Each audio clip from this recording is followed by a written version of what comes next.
Y'all didn't tell me Teresa leaving too. Teresa, in the water Today's her department, last she's day. leaving too. We had a, You say two is at home. Also, well, she cold.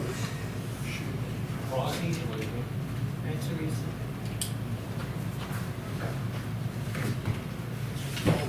ready? We'll get started.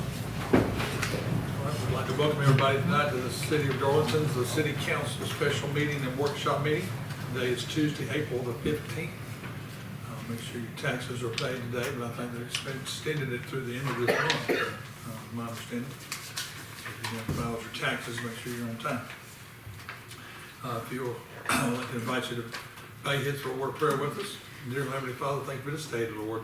Watch your guide and direct us as we work through the city of Darlington, Lord, to help us to be good stewards for you, for everything that we say and do. In Jesus' name I pray. Amen. If you'll stand for the Pledge of Allegiance.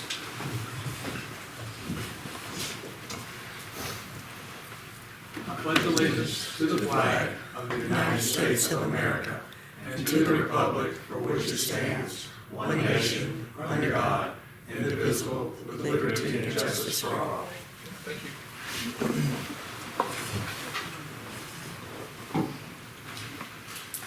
All right, we got City Council workshop is Water and Sewer Department budget overview.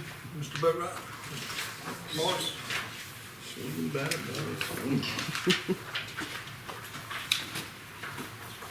At the top of the sewer side, there's a increase summary.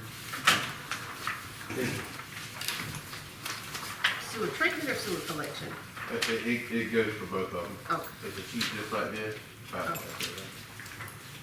sheet that says what is it right on top? This is budget increase summary. oh, okay. Oh, this one. Yes. The line items that we have, anything that has an increase, this is just a summary on for T&C, where we're anticipating increased costs for chemicals, O&M of our treatment facilities, anything else that we've identified or we feel like we're gonna have a need for. It's just a brief summary of it. The biggest one is an increase for sewer line repair. Since we're coming out from under these pumps, the bypass pump rentals, we'll be able to do a lot more as far as finally, instead of having that line item tied up with renting those pumps, we can actually start laying sewer pipe. Okay. Could you give us a moment to read? I noticed there was Yes. some work being done out at the pump by, is that off of the bypass near Yes, ma'am. Planet Fitness? Are you replacing that pump or what's being done with that one? They're totally redoing that station, the electrical pump, coating the wet well valves. And, So they'll no longer have a temporary pump out there? no, ma'am. Okay. So what is going on with that, the pump that's over on, Southern Pine? Is that Southern Pine? That Limit? is in the new grant that we've applied. Say it again. Okay. We applied for a RIA grant, Oh, okay. and it is that station being totally redone, like everything. So, I remember when I was talking to DHEC, there was a time limit on when that pump was supposed to be repaired, or replaced, or whatever you want to say. I'm not So you aware. saying They didn't, you applied for a grant, if you don't get the grant, that means the pump is not gonna get fixed. not Because necessarily. the original grant that we got originally the first time was supposed to solve that problem, which didn't get done. So now you got the street blocked off and the hose running to the middle of the street pumping sewage. Because the pump is not working at all now, It's or, not the pump, the force main collapsed. so that's why you pumping it in the middle of the street? Well, we got a flex pipe hose. Yeah, that's what I'm Just a saying. manhole, yes, ma'am. So it's going into a manhole, it's not going in the street. No, sir. We got the manhole. You said middle of the street. Because the manhole in the middle of the street. Just want to clarify that the public can hear that it's not going into the street. The manhole is in the middle of the street. If it's going into a line. Real smart, sir. That's why you could waste $700,000, because Oh. you're smart. But anyway, from what you're saying, when do you expect that to be corrected? That is what, Very soon. Our plan is to go ahead, preempt it before we get approval for a grant or anything and correct the spot that we found in the fourth main. That way we're no longer running the hose across the street. As far as the pump station, that's still under work. So based on what you just said, when are you saying you plan on doing this? As soon as we can. Lee Street fell in, then we had another collapse happen last week. We came in on Saturday to repair that one. Where was that? Pool Street and South Williamson Park. That was a line that was not originally the city, but it looks like in 2019, the city accepted it into the system.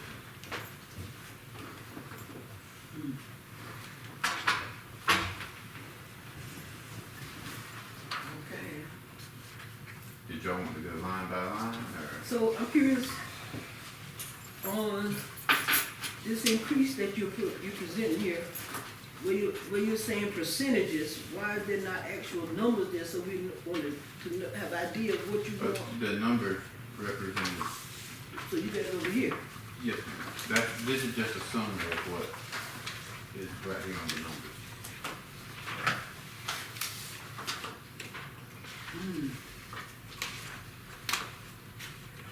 So when you all do your cuts for repairs, and I know we've discussed this previously on whose line item, who's gonna take that on, whose budget it was gonna come out of for the repair of the street and the asphalt.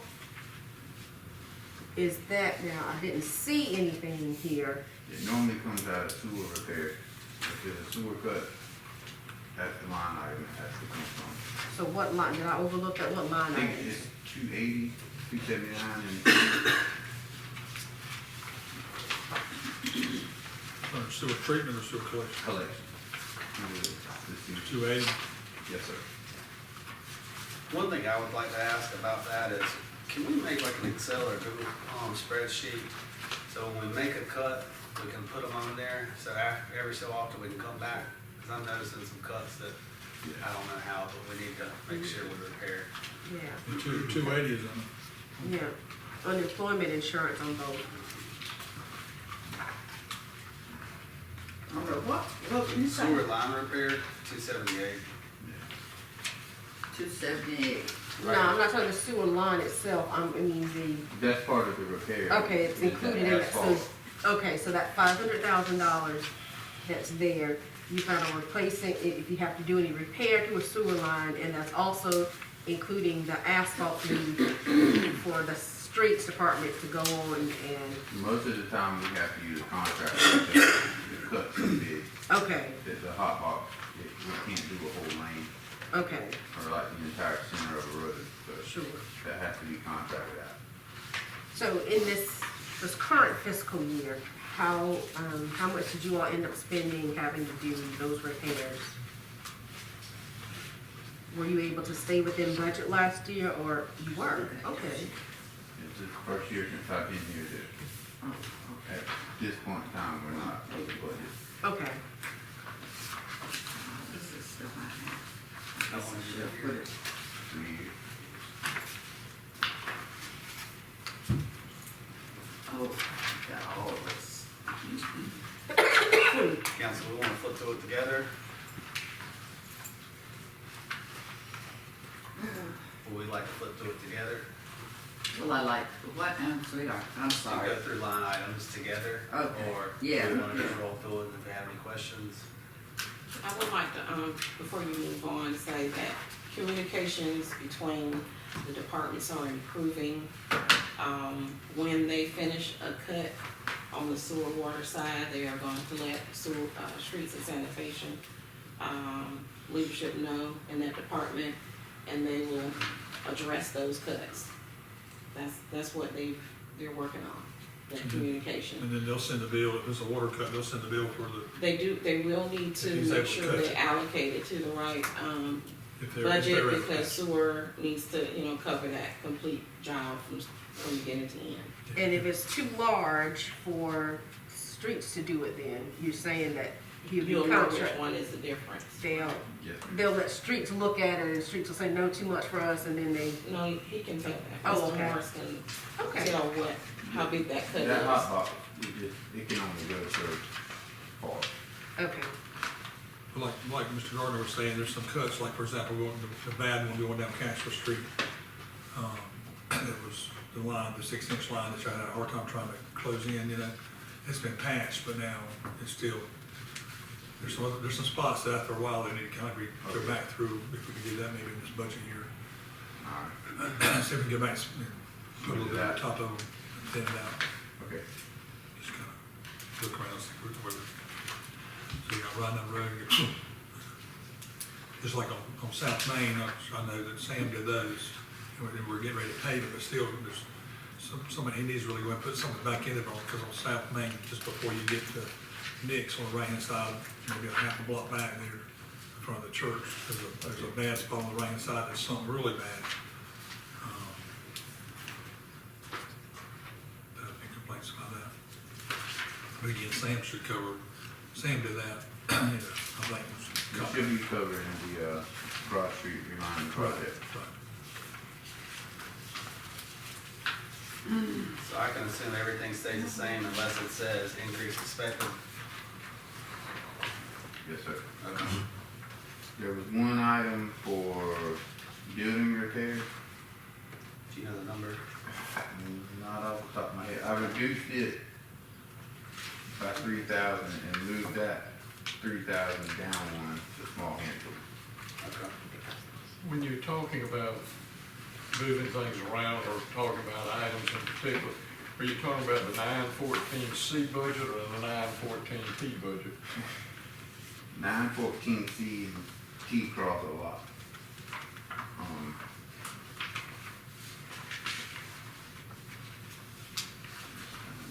Yeah, it's 228C. T or C? C. Okay. On which one? 914C, 228. Good to repair. 914. What page? See, Third. page 3. Third. Say 228. And for 10,000, 7,000. It's saying 228. Building repair. And right below it is 231 for small hand tools. Mm-hmm. Let's see what it said, because, well, what is this? Okay, treatment and collection and construction. Okay, I got it. How frequently do you all have to go back in for training? I noticed, I was looking at the professional service, the professional service, is that for, What number? 265.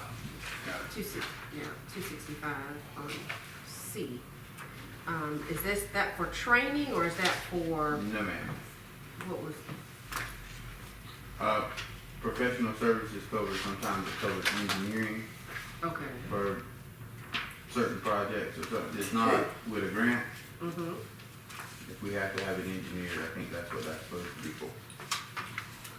In the past, when they'd have that on there, and I would question that was something that was paid to Davis and Brown.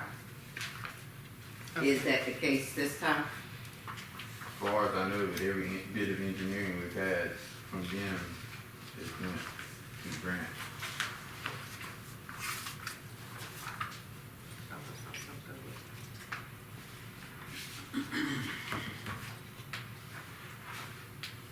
We can find out the answers for you if you would like a printout of that line, we can do that. And that's, okay, so that's the same thing on 914T as well. So C, 914T and C, that professional services both for engineering on both of those, correct? We also have a contractor that comes in and helps with certain things, and he's billed to that as well. Okay. All right. So what's the point with special contracts? What's all that about? I mean, nothing's in it, but why have it if we don't use it for what you just said? Special contract? there's nothing in it.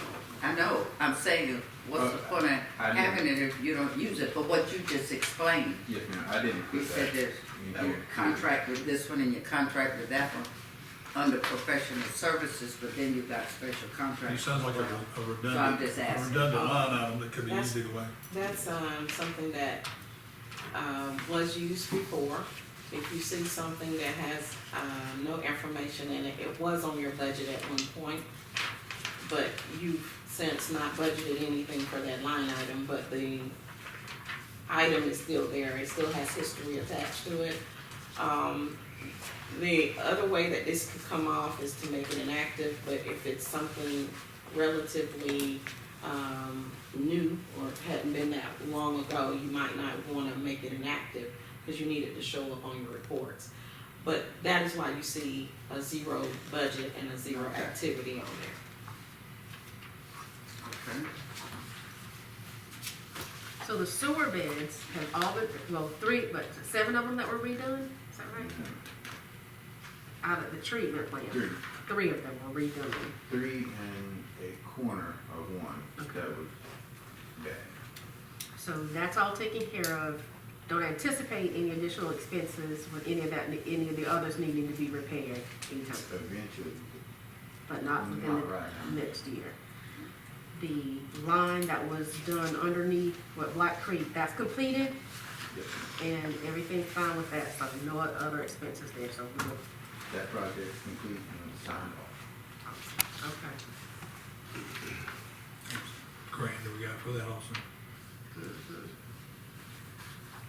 Mr. Morris, would you discuss what you would like to do this coming year as it relates to them? If the resources are there, what you plan to do or like to do? If the resources are there, we would like to get actual sewer employees. Right now, everybody we have does everything.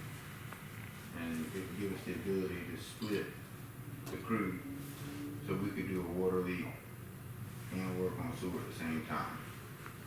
Because just like we're in the process of Lee Street, but the other collapse took precedence because of what was going on, and Lee Street's not going on the ground because we have a bypass set up. We could have, but anytime we have a huge water leak or anything, we have to pull off of that project and run over there and handle that, you know. It gives us the ability to accomplish more Sure. if funds are available. That's the 3 employees for 150. That's what we would like to get to, where we actually had a sewer side and a water side that we could, everybody would be cross-trained, but you can utilize it, the team more effectively. If you have to have so many people at a hole, you can't just have 2 guys in a 10-foot hole. For safety reasons, you have to have This 6-inch bypass pump, is that to, take the place of some of the rental pumps we have? that would be so that if a newer station or whatever went down, we wouldn't have to call and rent a bypass pump while we're waiting on pumps to get repaired, things like that. We would actually be able to just pull our own out there Do you know how much the rental Okay. is for the around $2,500 day, a month. a month? So those pumps that's on the street now, do we own any of those pumps that's on the street? Yeah, man. That's not what was said last year. Last year they swore we owned them, we owned a couple of them. So what we have in the budget, since you're talking about doing sewer and water lines, how many sewer lines are you anticipating you'd be able to lay? How many new sewer lines are you have sort of calculated in here that you'd be able to? Right now, we have 3 problem areas that we've identified that if we don't start becoming proactive, we're gonna continue being reactive, and we're gonna wait for it to fall in, and then we got to rush out there. It's a lot more cost effective once we've identified something to be able to go ahead and plan ahead and set up, rather than having to do everything emergency, because the costs just skyrocket. Sure. So what's our problem? What have you identified? I just want to write them down. The other half. The 3 of them. The What other you half just of said. Magnolia, we have a problem on Reservoir, Sycamore, Okay, Look at the streets. And all the ones that are, shallow and depth, the ones that we're capable of. so Magnolia, Sycamore, and what? Reservoirs. And the reservoir. Okay, and so Lee Those are Street ones not that- in there, huh? Well, Lee Street kind of happened, but we didn't get a chance to identify it. Okay. Okay, We'd already replaced a good portion of the street. okay. So have y'all gone to look at that cutout that been over there for 15 years between Reed and Chestnut? I'm not aware now. Yeah. Is it stormwater or? It is, it is. However, yeah, it was caused of all that flooding, and it is, it will, I mean, they've had sewage problems over there, because Reed Street, you know, you've had to have that blocked off there for a minute, some months ago. But all of it kind of stems from not being able to identify that situation between Chestnut and Reed Street and that latest, all that stuff In right there. between the houses and the back. Mhm. Checking. And it's destroying this, what's that? Bird. Bird. Bird house. Cause that line is running straight through her yard. And it's flooding and destroying her property. And it's been brought to, Yeah. what's his Ever since name, I got- Shugart, attention several times. But it has been. I think they had issues getting right away, but you can check on that and see if that was a problem. No, it's not, because they already had the right of way a long time ago. This has already been gone over several times.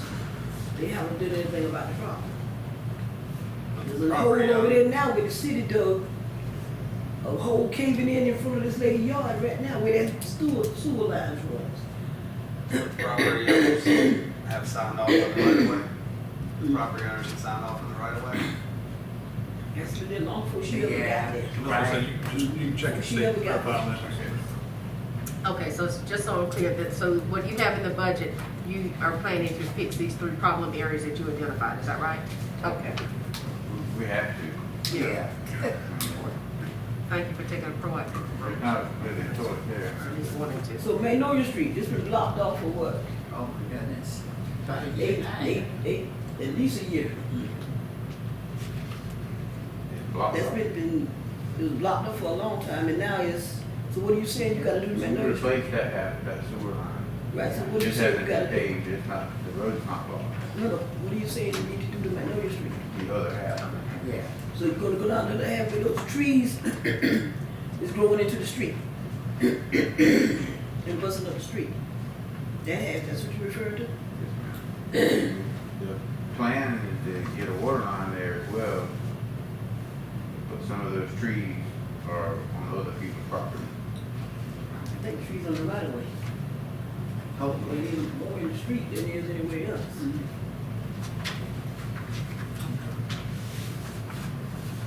Thank you.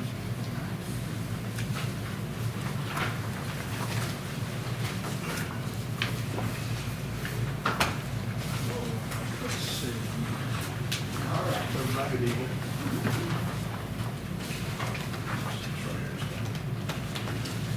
Most of my budget's the same, except for a few line items, or just a few line items that have changed with any significance. First one being salaries and wages, Okay, which one I'm looking at? the blue one right there.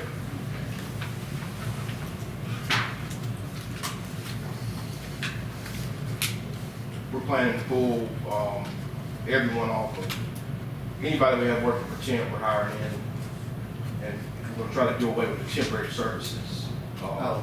budget, which is just under that, just under the first one. Okay.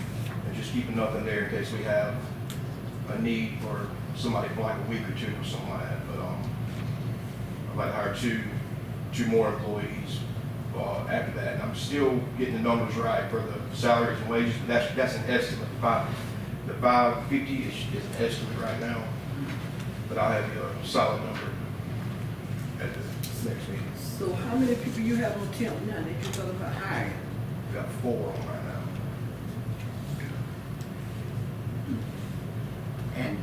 And you would keep 2 full-time and put, that's because the other 2 you trying to hire is full-time, all for temp. What I'd like to do, Is that what you said? Ms. Hawkins, you want?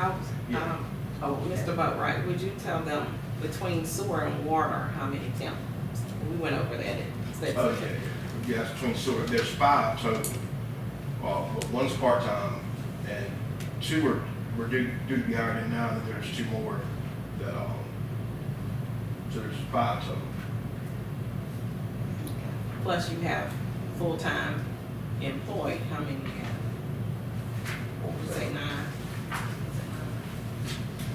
There's 10, not 10 full-time employees, so there's 7 full-time employees, city employees. Okay, yeah, not, Then you would add not 5 temp. more Right.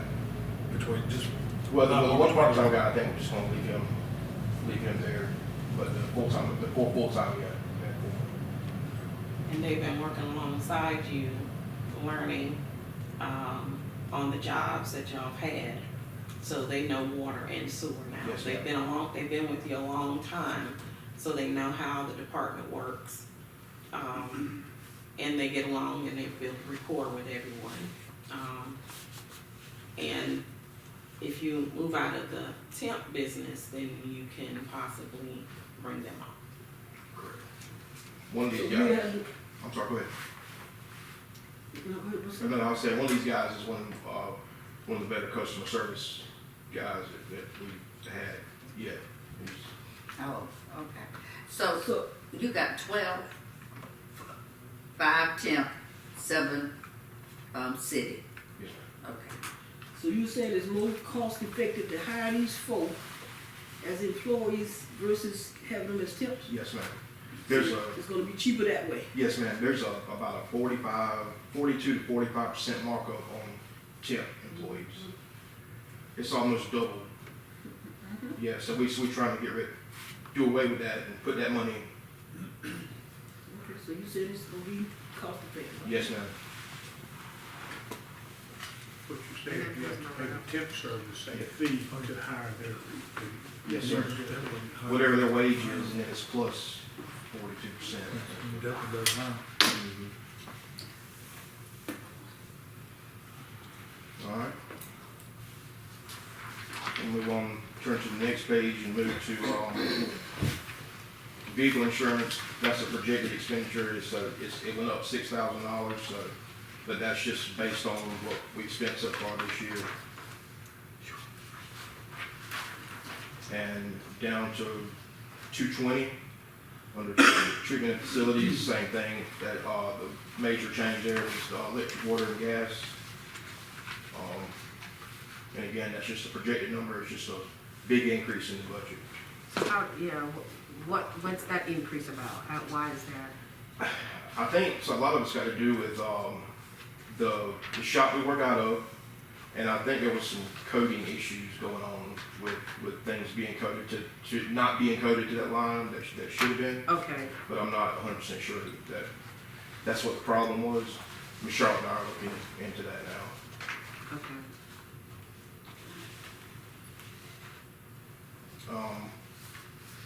Building repair down to line 228, almost at the bottom of the page. We have several things in our shop upgrading, updating, so I increased that a pretty good amount to. I get what it says. That's a lot. Yes, ma'am. Ms. Hawkins got more to say on that also. I told them to, signal me if they needed me. I went into the building. It's not what you expect. It has some type of insulation that looks like it had some kind of wet paper that was thrown up there and then rusty water ran through it. It is just not where you would want your employees to be working out of. That said,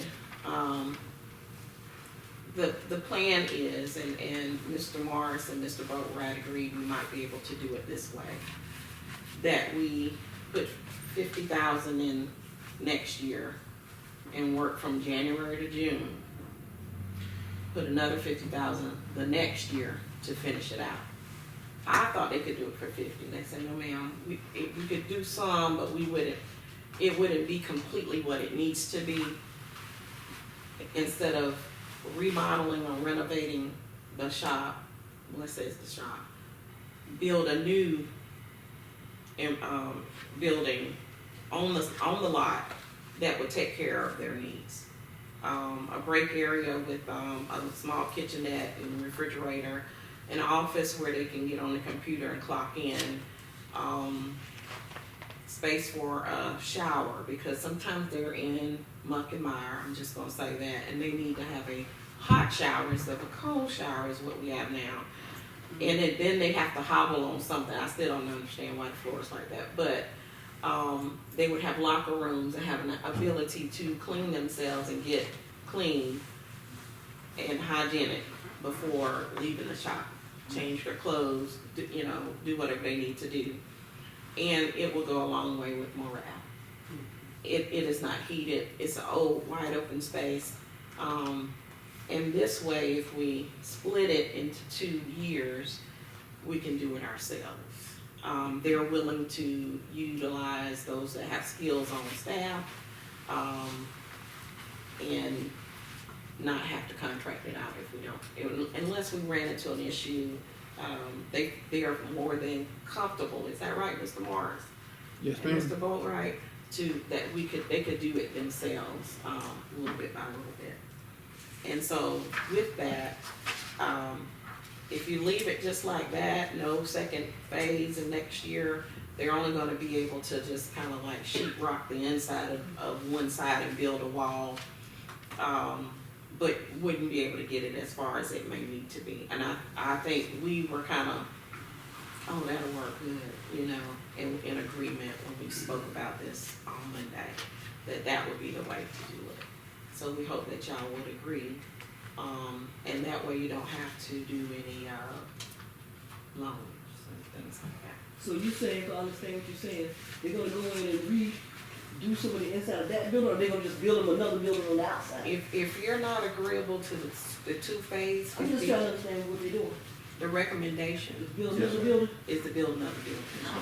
So it's cheaper to build a building than buy one of those metal buildings and then installate it and do what they need to do? I believe Mr. Boatwright said, yeah. A regular metal building and finishing the inside. Oh, okay. 212 contract O&M, what's O&M? Ma'am? 212, line 212, contract O&M, what's, That's Jason Brown, but they do our water treatment also. okay.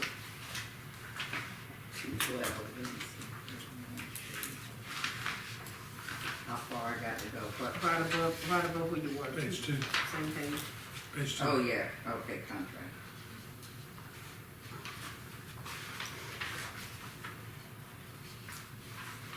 Move on. Meter parts and supplies on the 3rd page, number 256. Everything is going up. All the brass, meter fittings, all that stuff is going up at least 20%. A lot of what we can get is going up 20%. There's still a big lag in meter boxes and things like that. So just the price increase is the reason behind that budget increase. And if you move down to 258, there's nothing in meter replacement because at this time we're funding that out of the capital improvement, which is what that money was set back for, from what I understand. So there's no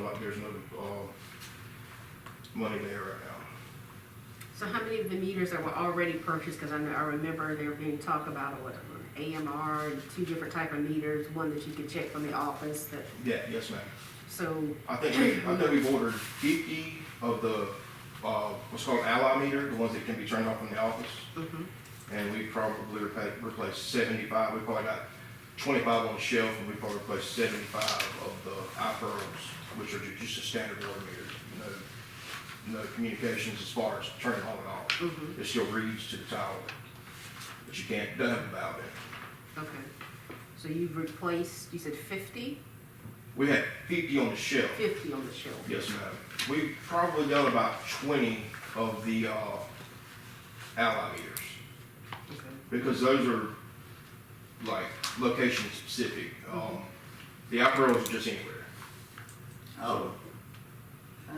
So how long does it take to replace one of those? I'm sorry. Yeah. How long does it take to replace those? Is that something that you all can do, or you have Oh, a yes, contract? ma'am, yes, ma'am, it's like a 45-minute job. Okay. Yes, ma'am, just take one here, I put one, all the communications are all the same. So the 50 that you have on the shelf, you have places that you need to put those? Yes, You're ma'am, intending we're for- just waiting on meters in those locations to go bad and, or go blank or whatever. Oh, okay. Then we'll replace it. So you wait until that? Okay. Yes, ma'am. All You right. got to look up and see where 117 Tallulah Street meter is. Yeah, Because Excuse me mine one ain't second. been replaced yet. It is broken in half. is that the house all the way at the end on the left? Yeah. Yeah. But that meter is, but anyway, go ahead. Yeah, we got, I we got, just, we got to figure I that wonder, one out. I just want to know if it's on the list. Y'all got, Yes, ma'am. thank you, please. The telephone is more than double what we got going on. I won't know when you have to deal with the office. 10, 25. What's going on with I'm sorry. 221, the telephone that's more than doubled? 221, yes, ma'am. We are, I got 2 question marks on my paper. We're looking into that now, so. Okay. And above that postage is, no, that's a different note. I'm sorry. I don't have anything else on that page that's going up anything that. So, I so think what about the telephone? we're looking into that. We're not 100% Okay, you sure just what's put going it- on with oh. the telephone. I don't know. It may be an allocation issue like Yes, the ma'am. other one, so we need to make sure, communicate, the responsibility, if it needs to be split, 3 ways or 2 ways. Oh, so We need to you get to the thinking, bottom of that. okay, so you're thinking that the phones for the sanitation and sewer or something was in this too? Oh, okay, okay. And they're just taking the brunt of But it for I don't whatever. want to say that. Communication will be happening. So on page 4, some money in safety, which there was none in last year. And that's all I have on that page is just put money in the safety budget. Professional services is Davis and Brown too? That's, 265? I know more of it for sewer than I do for water. That's the tank maintenance, I think. Okay. Oh, that contract? that- Yes, ma'am, with Southern Corrosion. Yep. And we have a bill we have to pay every year to DHEC that I think that's under that line item for their services, for them to come out and inspect us and all that. It's like $14,000 to $15,000 a year. And a few other. So are they planning to paint our water tower, the tank this year and Yeah, Yeah, I nice think it'll design. be this year. It'll be, I think it's in the 5th year of that contract, they'll paint both tanks, oh, so not this year? not this year. Not- They were just painted in 2019. Oh, okay, okay.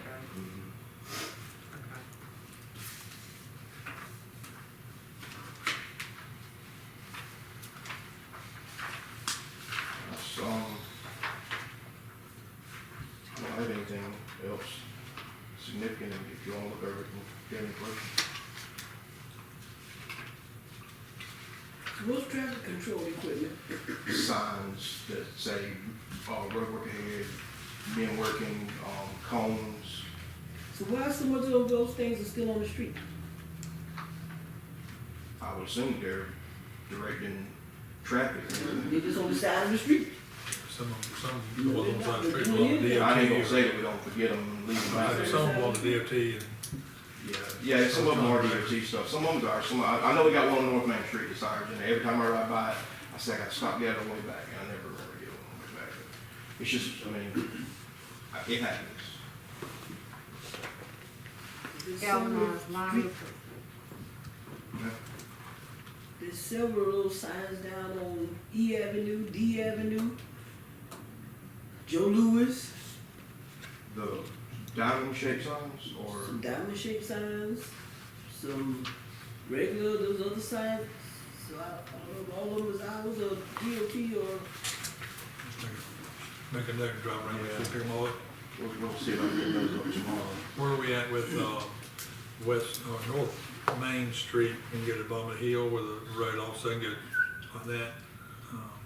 All the cones and stuff at the bottom of the hill by the old gas station that's closed up? Yeah. That's a contractor. You know, like the water leak down there? Yeah. That was part of the North Main Bridge project, so it should still be under warranty. They put a new 2-inch line under the road right there, so they're on the hook for it. I've spoken with the contractor, and he was supposed to come Friday 3 weeks ago. And I called him one other time, couldn't get him, and I'm gonna reach out to him tomorrow, the next day, and see what's going on. Stay on them, yeah. And then, the apartments at the bottom of Castro on the right, that, We'll wait on parts on that one. That's some of the parts that are almost impossible to get. There's a valve, it's called a meter adapter valve. It's cut off valve, it's brass, and it's about a 6-week lead time on that. so what's the status of the fire hydrants? Are they finished? They're not finished. We've replaced and repaired several of them. The collapse on Lee Street kind of took precedence over that situation. As soon as we finish up on Lee Street, we'll start back on hydrants. well, that one on Morley, they did a good job, but they need to come back and put some more dirt and Yeah. pretty it up. Mm-hmm. We're Jonathan, just letting it settle right now. most any rain, the city receives, water runs into the right-hand lane going down Cashler Street towards the bottom of the hill and floods itself over into the left-hand lane. Sometimes it looks like that it's just a matter of, it needs to be, the back trucks set Mhm. down there. Mhm. But it's been that way for years.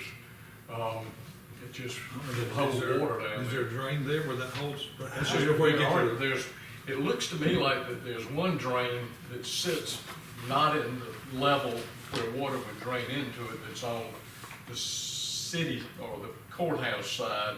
On the other side of the bridge, it's on the right-hand side, and it just looks like it takes like 3 days, you know, maybe not that long, a day and a half, 2 days, for the water to finally go into the drain, but there is a drain there. I didn't think it made it to a drain. I thought it just got shot out by cars.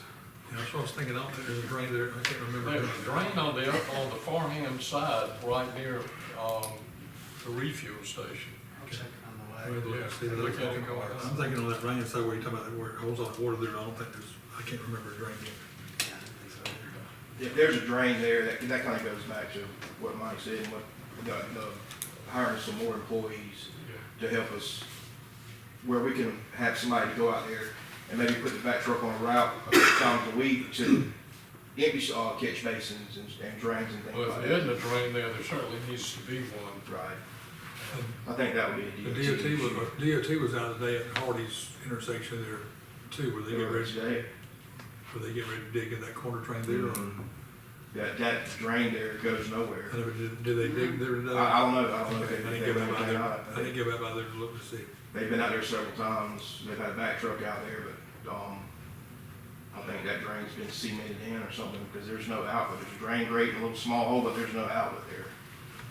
I don't know what's It going on. used to drain, so something's just happened there, because it never held water like that there. It could just be a light rain and hold water down. And the other drainage, stormwater drainage issue was out on Blue Street, right at the ball fields where the bus road and Lena's talked about. Is that something that you already making certain that that the line underneath is actually clear? Because when it rains, you know, when you were supposed to have ribbon cutting a few weeks ago, it got canceled because there was water all across the road there, and it makes our side of the fields just total slosh. Between Blue Street, between Spring Street and Man, Spring North Main Spring Road, yeah. and North Main, right at the bus road. Yes, So ma'am. half of the retention pond seems to be taking in water. The Mhm. other half was as dry as a bone, and the water was just all across the road from that bus road, the access to that bus road, probably They were supposed to another be checking to see if that 20. line was clear. Yeah, is that There's a something you line. all were doing, or, because when it rained this recently, it, That would be a DOT issue also, because that's there, I don't think there's any actual storm drains on that side of the road, on the bus side. I think it's just a ditch. I'm not sure if it's the I don't know, contractor. they that's said supposed to something check about it or the not. pipe that runs underneath, that there Uh-huh. was, Stormwater Again, Yeah, yeah. and they were supposed to check to see if it could get, connection if it between the two needed to be ponds. cleaned out or something, is that, I'm asking, is that something you all would do? That would Or still is be that something that we DOT. have, Correct. somebody needs to reach out to DOT Contact about from this? It's on There's our a contract. Okay. That'd be a Contract might have some We'd ask obligation there. The contractor for the ball field. Right, right. Okay, so. Yeah. So we need to reach out to them and see We what's got going to on. figure out ways, because saying that a problem is a DOT problem when it's affecting everybody who uses something in the city, we got to figure out a way to get the DOT on top of it, rather than just raising our hands and saying, well, that's not our problem. We need to sit down with DOT, the city does, and come to a hard agreement on the storm drain situation. Because I'm being told that we're supposed to maintain them, but they're storm drains, and if they break or something, then they come repair them. Yeah, it's not a real clear line on who's responsible for what as far as storm drains are concerned. But when we first bought that vac truck, Street and Sanitation was using that vac truck to run around the city to clean out storm drains. Storm drains have not been cleaned out since Water Department had the vac truck. And that's been 3 years or more. We've done a few, but we haven't done as many as we'd And like that to. truck was originally purchased for that purpose, to clean those storm drains. That was originally what that truck was for, was purchased to do. And Street and Sanitation Department was keeping it done until that smart prior city manager decided to give the truck to water and sewer. And now the storm drains are backing up again. And none of them are getting cleaned out, because the same problem is on, what is that corner? E Avenue. Oh, And okay. that whole drain is covered with leaves. Yeah, The I'm whole not- drain, and when it rains, the whole street is flooding out because the drain is covered, full up with leaves. Right off of South Main. Right on that Or corner. Right up South But Main. the Yeah, same cool. problem where David Eads' office is on Cashwell Street, when it rains, that area right in there, Right, but there should be it's just filled with water. a schedule where Street and Sanitation have used to their bag trucks so they can do storm drains and clean out some of the storm drains. We'd be glad to work that out. They've been keeping the sweeper truck out, I think, pretty good, so that's helping too, but it still needs to be on the schedule, Yes, sir. especially in the bad areas, but all of them need to be done. Especially when we get into hurricane season, we know hurricanes coming, we need to make sure we're allocating time and resources to get out there. So can you make sure that if Street and Sanitation have time, they can use the bag truck to back them out some of those storm drains? Yeah, we'll talk about it. Is it feasible for it to go back to that, or, I mean, you think it's more utilized with staying under the water rather than in that department, rather than, streets and sanitation? I don't think it's not a need issue, it's more of a personnel issue. It's a CDL truck, and currently myself and one other employee in my department are the only CDL drivers. And the other employee is kind of my head sewer man. So what we got going on Lee Street, he's obligated to that. He can't go out and clean storm drains right now because he's put pipe, down on Lee Street. That's what is keeping us from. We kind of have a schedule put together for storm drains, but we just don't have the personnel to go out and do it at the time because we're dealing with collapses and a leak here and there, but mostly sewer issues is what's keeping us from having the time to do that. So if you are putting down a pipe per se, at that time, nobody's using the truck. No, ma'am. Then at that time, Street and Sanitation would be using it to do storm drains. Yeah, Yeah. we can work it out. I got no issue with that. And I think they paid for half of that truck. It came out of Street and Sanitation's budget. They paid for half of it. Just make sure they get somebody qualified to meet whoever. They had a whichever driver department- qualified to drive. whichever department. I mean, the sanitation was originally the one who had the qualified driver. So any of the employees you're planning to hire, are they, are they CDL One drivers? prospect is the CDL, not the board that are currently temporary, but, I got one prospect for a CDL driver. Okay. But they are impossible to find and impossible to keep when you get them. If they're on my grandson, y'all would pay him That's the issue. for the qualified, all credentialed and experienced. Okay. But I sent him, but he didn't want to Thank you. work for the city no more. Yes, sir. All right, Chief Davis, this department. Let's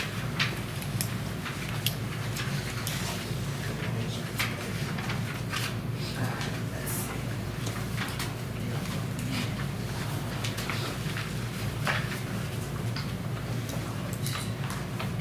You, right? Yes, ma'am. Okay. It's back to this. I'll try to go through it short and quick. The biggest thing the police department is in dire need of vehicles. We haven't purchased vehicles in, I think, 3 years now. We are 3 vehicles short from wrecks or long motors and transmissions, old age got them.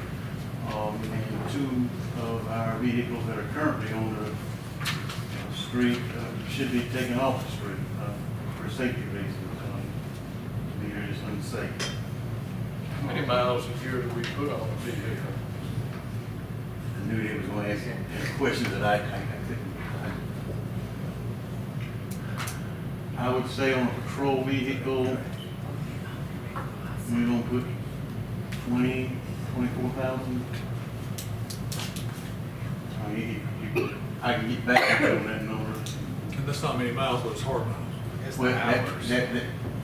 I tell them that the idle hours are what kills these cars, but. But still, stop, It- start, It's, stop, it's start. city miles, it's not interstate miles.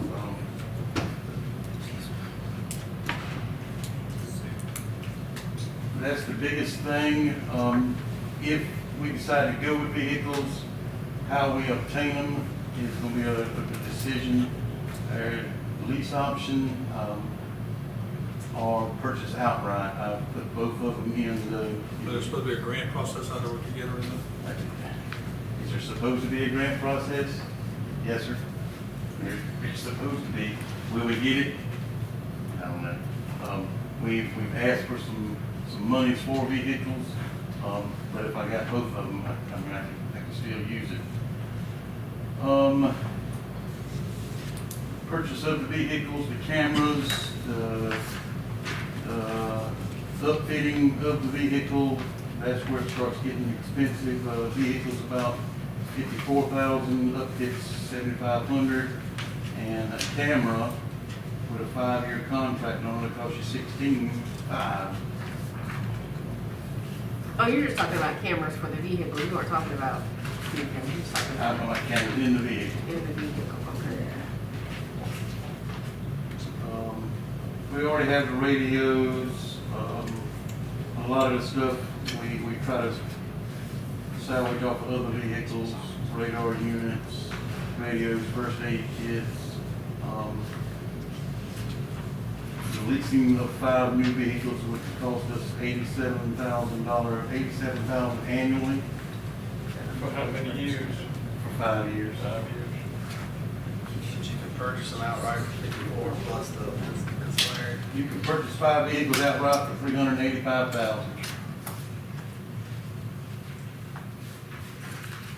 If you take 54 and then the upfit is 17.5 and the camera is 16,452. Is that over 5? Or do you have the officer extra during the time he's not at school? The school district pays us for 190 days for each of those 6 officers. So they are a little bit, maybe $1 or $2 under what we would pay them. We lose a little bit of money. To hear other cities and counties say it, it costs them $2.80 an hour for every hour that officer works at the school district. That's what it costs the city. I'm like, That's how much money they say they lose. So you're saying we're losing $1 something an hour for the, we shouldn't be losing We shouldn't be anything? losing anything. No. They're gonna go up some. Going to Dr. Neiman, they would pay whatever. No, I mean, I need Dr. Neiman's leaving now, but Right. I don't feel that we should be losing anything for an officer to work with And anybody. neither does he. It's how much of an increase do we get? We also spoke to them about, our SRO equipment. We're trying to get a little more from them for our I SRO mean, you equipment. understand that doesn't make any sense for, I know Piggy Wiggly used to hire them. If I hired, in my business, hire somebody, I'm gonna hire, how would it be fair for me to have an officer sit at my business, have your officer that's fully armored, fully covered with a police car, and everything else to come sit at my business for less than it costs the city? That's not, whether it's a business and anywhere else, you know. When you add up the Yeah. insurance, when you add up the Right. That's what I retirement, said, it also when you added add up up to- every nickel of it. Some of the lines, when we go down, if you go down the line, some of them had some slight increases, some things that I think that the department will need. Some of them, I think we were doing better than average on, and I think we could come down on some of them, so I knocked a couple of those down. I didn't wanna cut it drastically, as sure as I cut it drastically, that one scenario will come up where I need postage. It was at 600. I'm projected this year to only use 120 of the 600.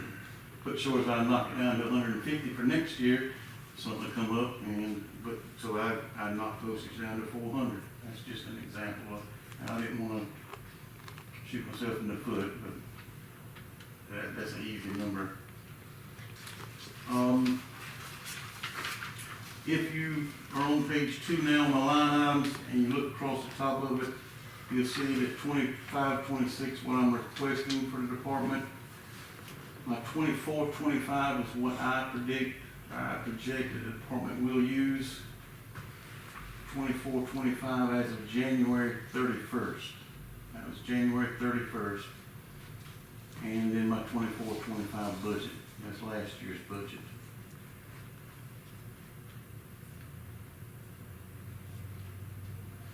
So when you talk about new vehicles, you're just talking about replacing vehicles for existing officers? Yes, ma'am. What is your staff? How does your staff look now? What are you short or you? I am currently 5 short with, I'm currently 5 short. I project that to be more, projected to go at least 6. We just lost 2, so we're only 3 short. Right. So you're 5 short? 5 short. About to have another one leave, so you're about to be 6 short. And even though when you're fully staffed, you are still, for the size of our city, short. In my opinion, yes, ma'am. I mean, in other people's opinion, I'm too heavy. I got too many people, but. But not patrolling. Exactly. In my But not opinion, I'm short. I mean, I'm talking patrol officers here, Yes, ma'am. because cities, As compared to 35 years ago, yes, ma'am. Yes, ma'am. other cities our size would have more officers on beat during the shift Yes, ma'am. than we do. Am I not?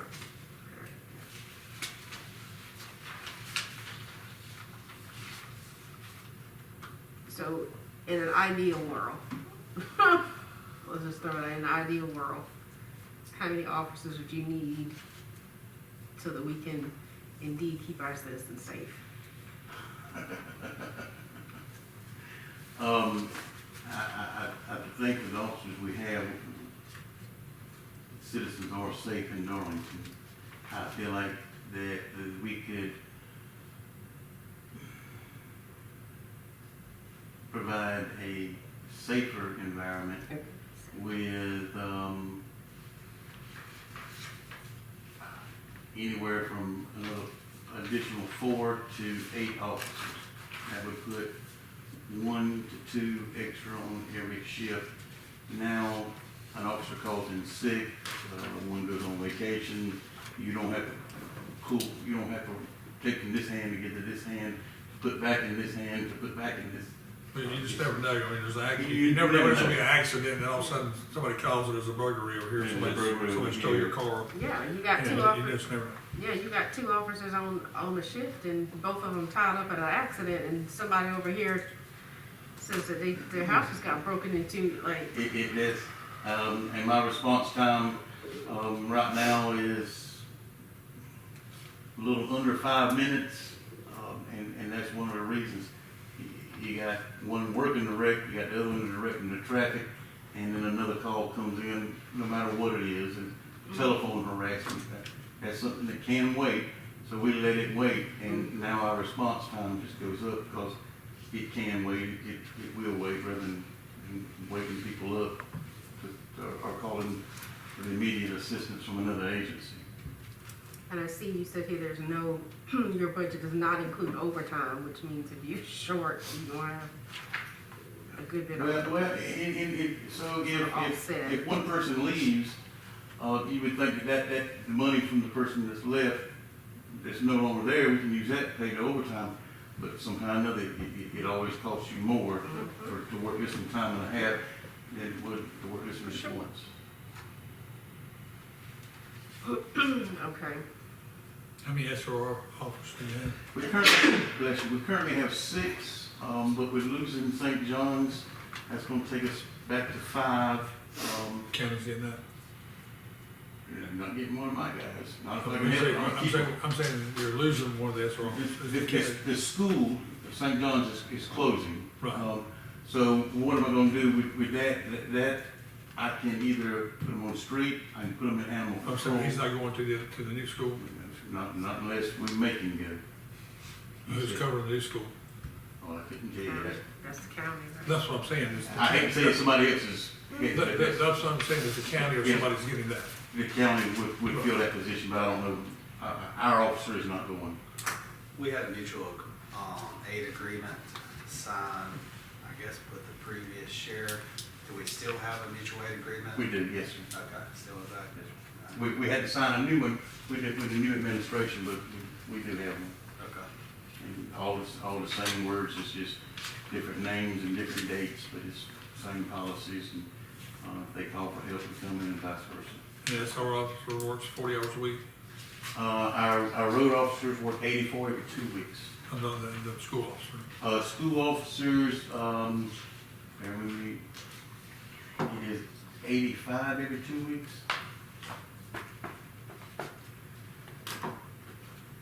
They work that extra 30 minutes at the school, the before and after school.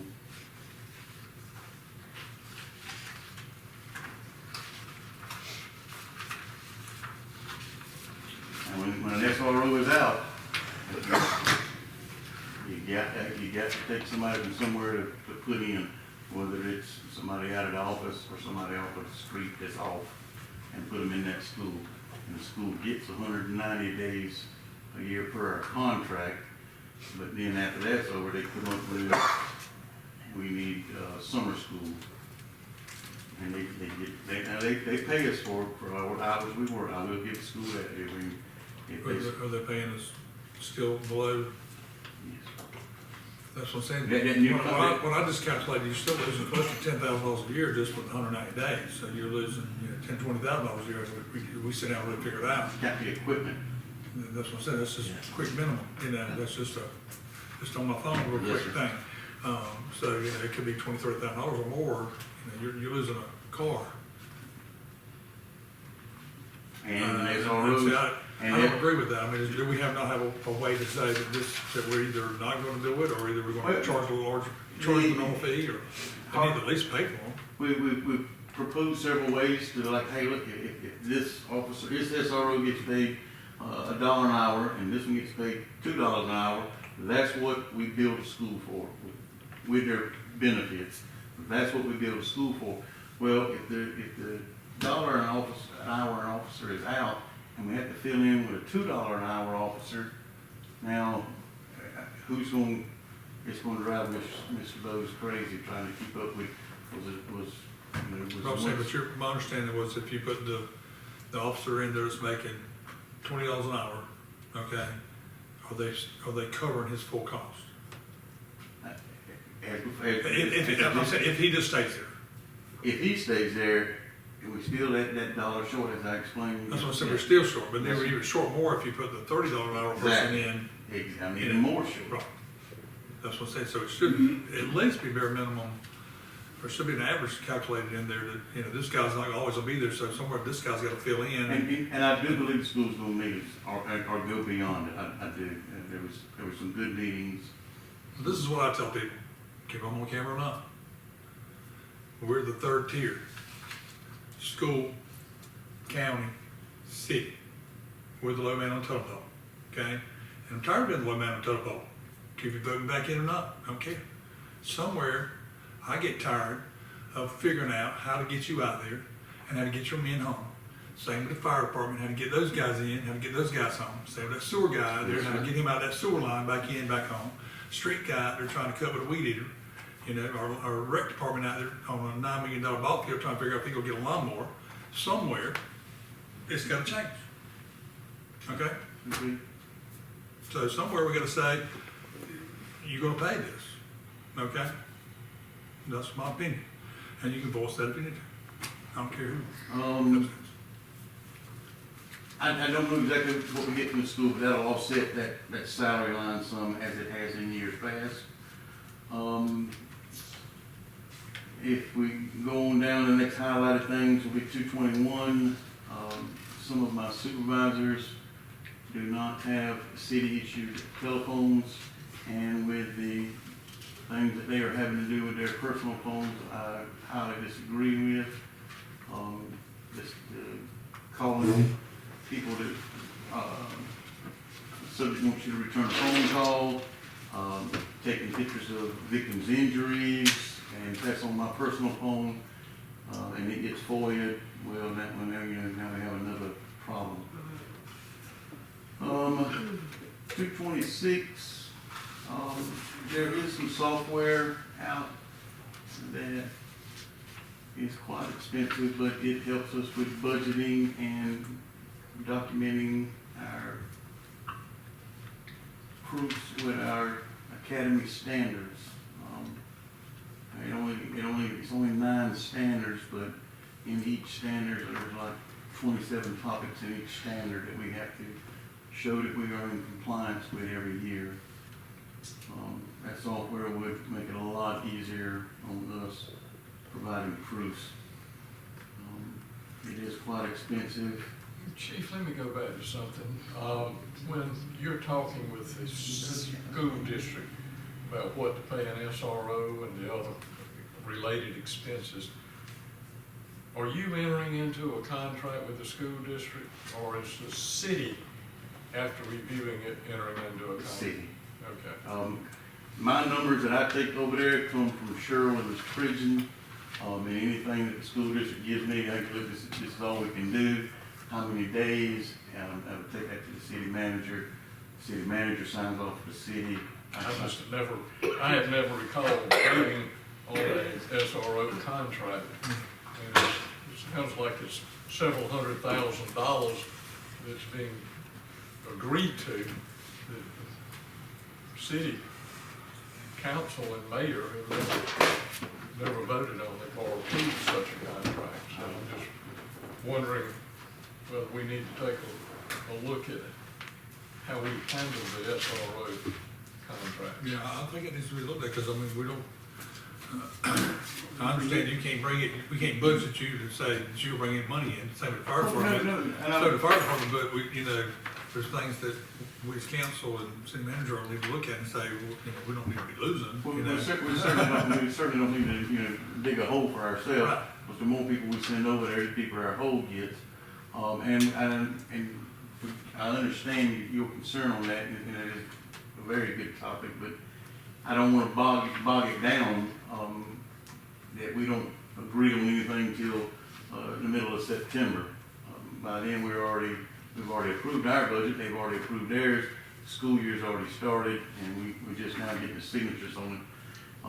I believe, I don't know if she has a copy of the last one we signed, which she knows, but I'll get her a copy. It's April, we got time. Ms. Yeah. Hawkins, we're just saying that, you know, there are SRO contracts that city council has never voted on, never signed off on them, never seen them. So we're wondering if this isn't something that the city ought to have a little more input into and do some negotiating.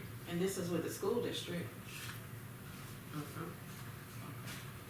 I'll have her a copy before Now- close of business Now, when tomorrow. an officer works at the grocery store, or the church, or whatever else, he's working on the church or somebody else is paying him, it's like security, but he's in our car and in our uniform, are we losing money there? Well,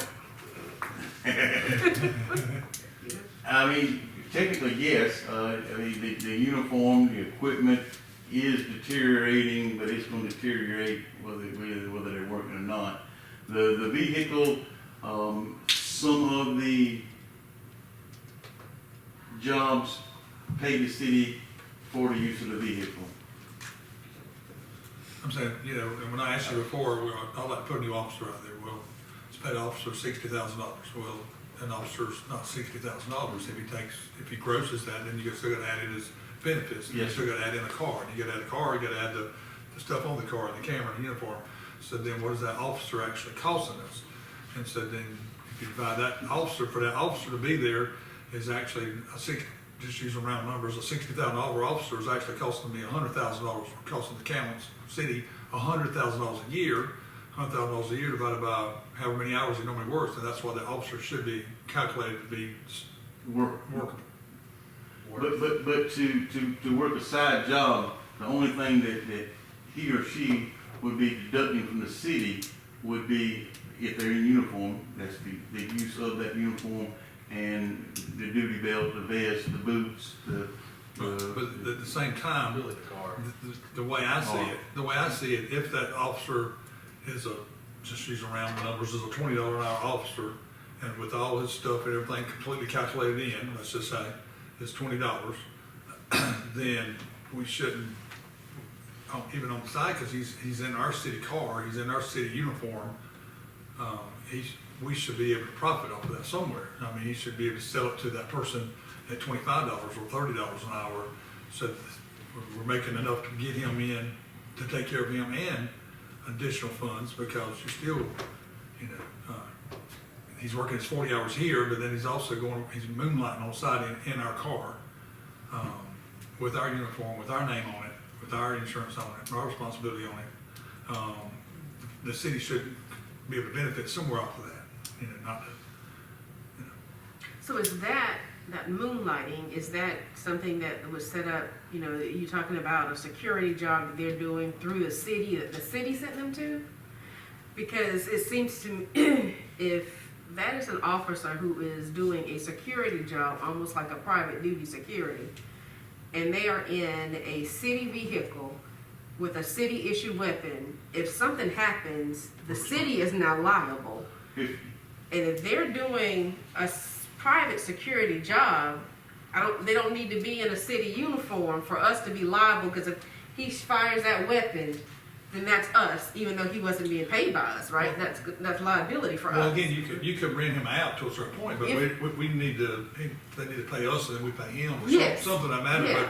But again, if we normally pay him $20 an hour, that's what it costs us with all this stuff, and then he's gonna work for this private company, it should be at least that much to cover him, but it really should be a little bit more, because, you know, that's a way for that department to be able to revenue. A 'Cause they- tip service, it would Right, almost be like the right. tip service. I mean, you know, That's but exactly. the benefit from you hiring, from that church or business hiring our guy is compared to hiring me as a security guy that's not allowed to have a gun or whatever else, that they got another person that's more advanced, I guess you would say, more authority, more trained than a security guard, that's not allowed to carry a gun, you know, and so they could pay that, and that person, they will still have to pay them a fee, and they're gonna make money off of it, so then we're become, like you said, temp service to temp them out. There are services that do this, but just like the hiring temp services for the water or the street department, let's just say that Mr. Garland's grocery store wants to hire an off-duty police officer, if I may use you as a, in your brand new grocery It's store. Gardner, not Gardner. Garland. His brand new grocery store, he wants to hire an off-duty officer, so he goes through our moonlighting company, and pays him $50 an hour. The officer's gonna get $20 an hour. Officer ain't gonna come, I'm gonna stay at the house. So I know. But that's fine, that's what I'm saying, Yeah. but now, an officer, if he wants to go up there for $50 an hour, he's not gonna be in your car, That's he's exactly gonna be in right. your uniform. You are right. And he's not gonna have the same authority that, Yeah. that it's not gonna be the same look, you follow me? I do. So therefore, I understand they may your still want, concern. they might not wanna pay him $50 an hour, you follow me? And again, it's not that you got, again, it could be, and so if his normal pay is 20 and you're getting 50, it could be, okay, we're to do this extra midnight job, we're gonna kick you up to 30, and then we're still gonna make a profit off of it too. The city is to help compensate. Again, when I say a profit, somewhere or another, you're never gonna make a profit, okay? We gotta get some way to come back in here so we can figure out how to buy cars and buy cameras and buy this, you know.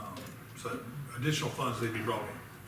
So, but again, that officer should never be out there and we losing money on. So events that the recreation department is, if somebody rents that stadium, the recreation department is charging the events, or whoever is renting from the events, $45 an hour for an officer. So my question is, if they're being charged $45 an hour for the officer, is the money coming back to the police department or is the money going to the recreation department?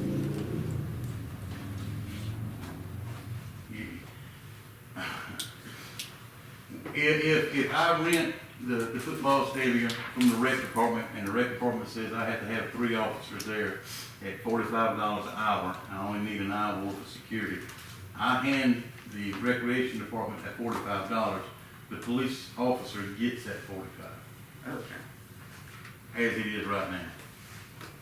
Are they working So he as get a, more than he get paid salary an hour? That's what you're saying? Yes, ma'am.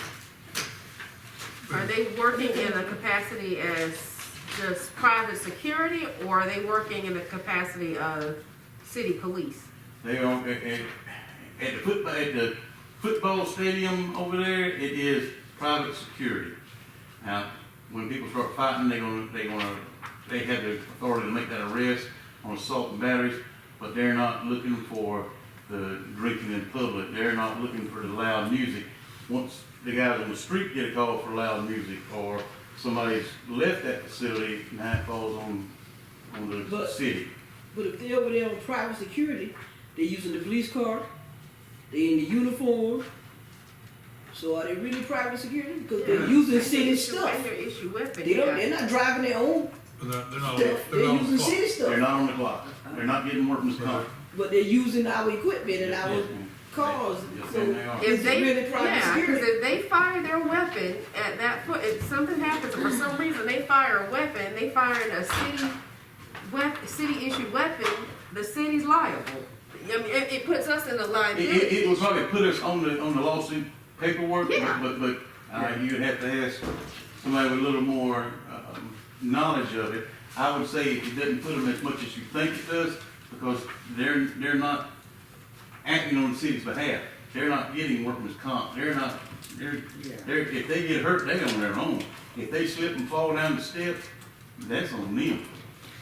But in your scenario, you were saying if a fight breaks out, blah, blah, blah, and somebody, if they're on the scene and they call the city police, they still can act.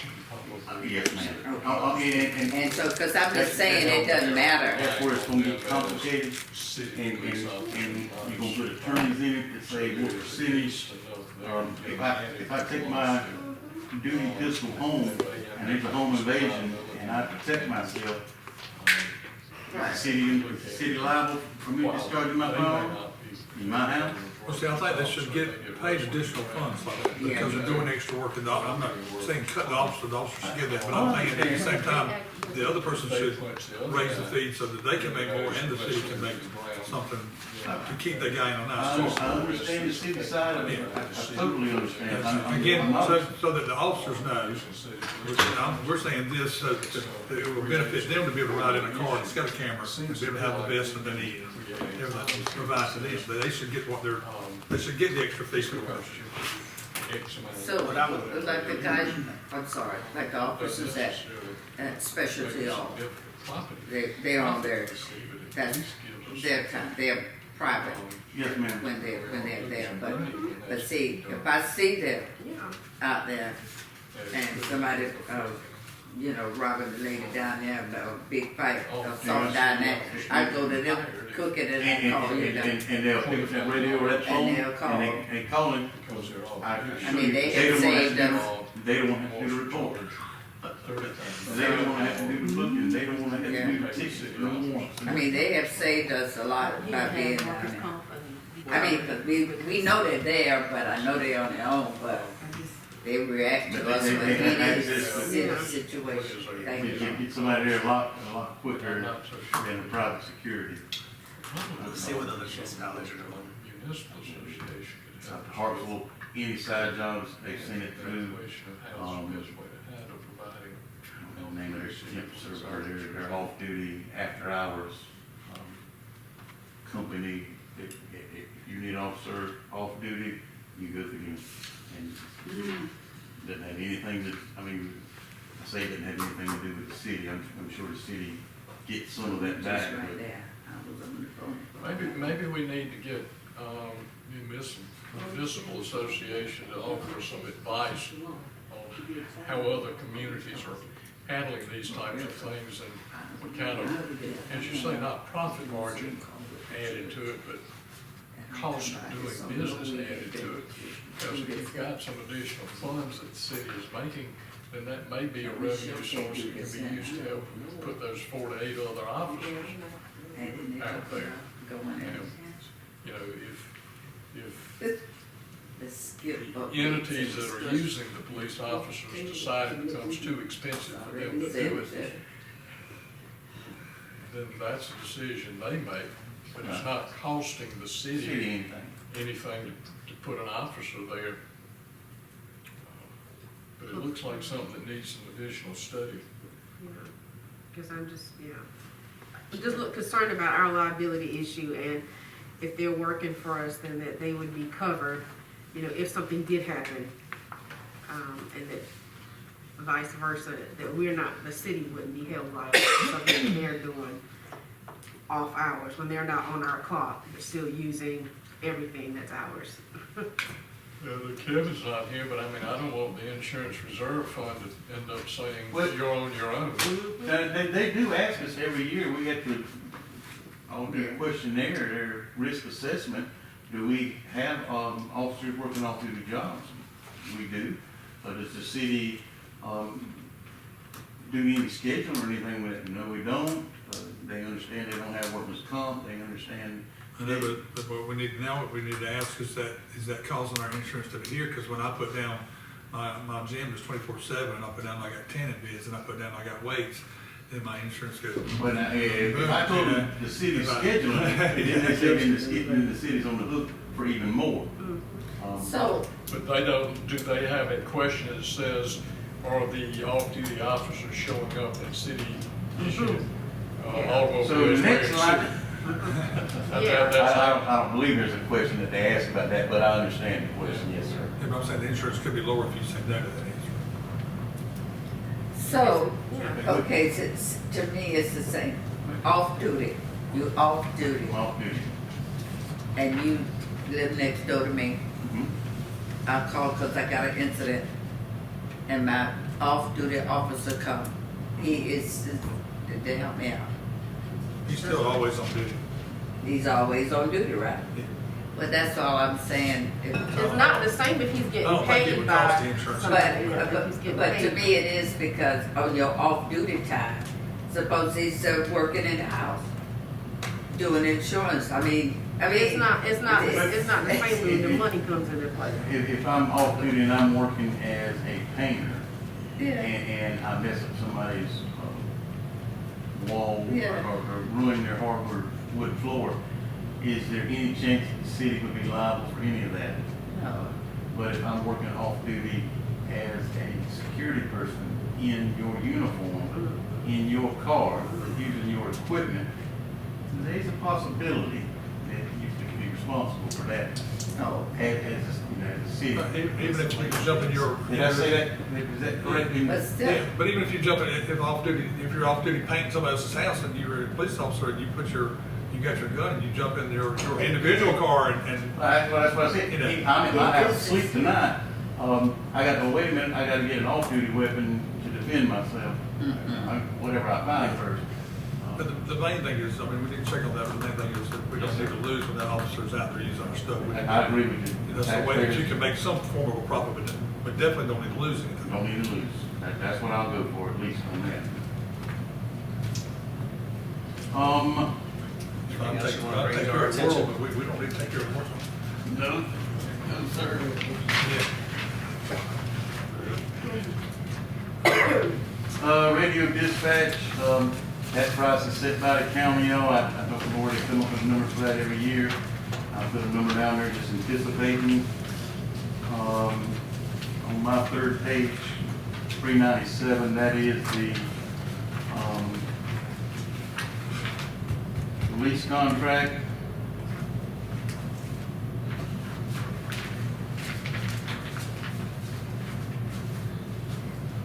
If you were to lease or purchase or whatever it is, these 5 vehicles, you're replacing vehicles or you're adding to your fleet? I would be replacing. I have three vehicles that are missing. They've been totaled, crashed out. Insurance companies paid us for them, they're gone. They're in the scrap yard, they're gone. And I have 2 that, if DOT, if the highwayman come and looked at it, he tells me it's unsafe vehicle. So since 3 of them have been totaled, so you have some funds at least to replace those? Oh, yo, I have never gotten checked. But I'm saying, The but city's there got that has, money but there back. has been money. Yes, ma'am. So there is some funds somewhere in an account to help replace those Yes. because they were totaled, okay? And the That's other, previously spent. and the other 2, if they need to be replaced, you'd be able to potentially sell those to maybe offset the cost? And don't get me wrong when I say they're unsafe, they're still road safe vehicles. They're holding us back because the way the police vehicle should be, it would not meet the standard of a high-speed response. You just won't get a high-speed response out of these 2 vehicles.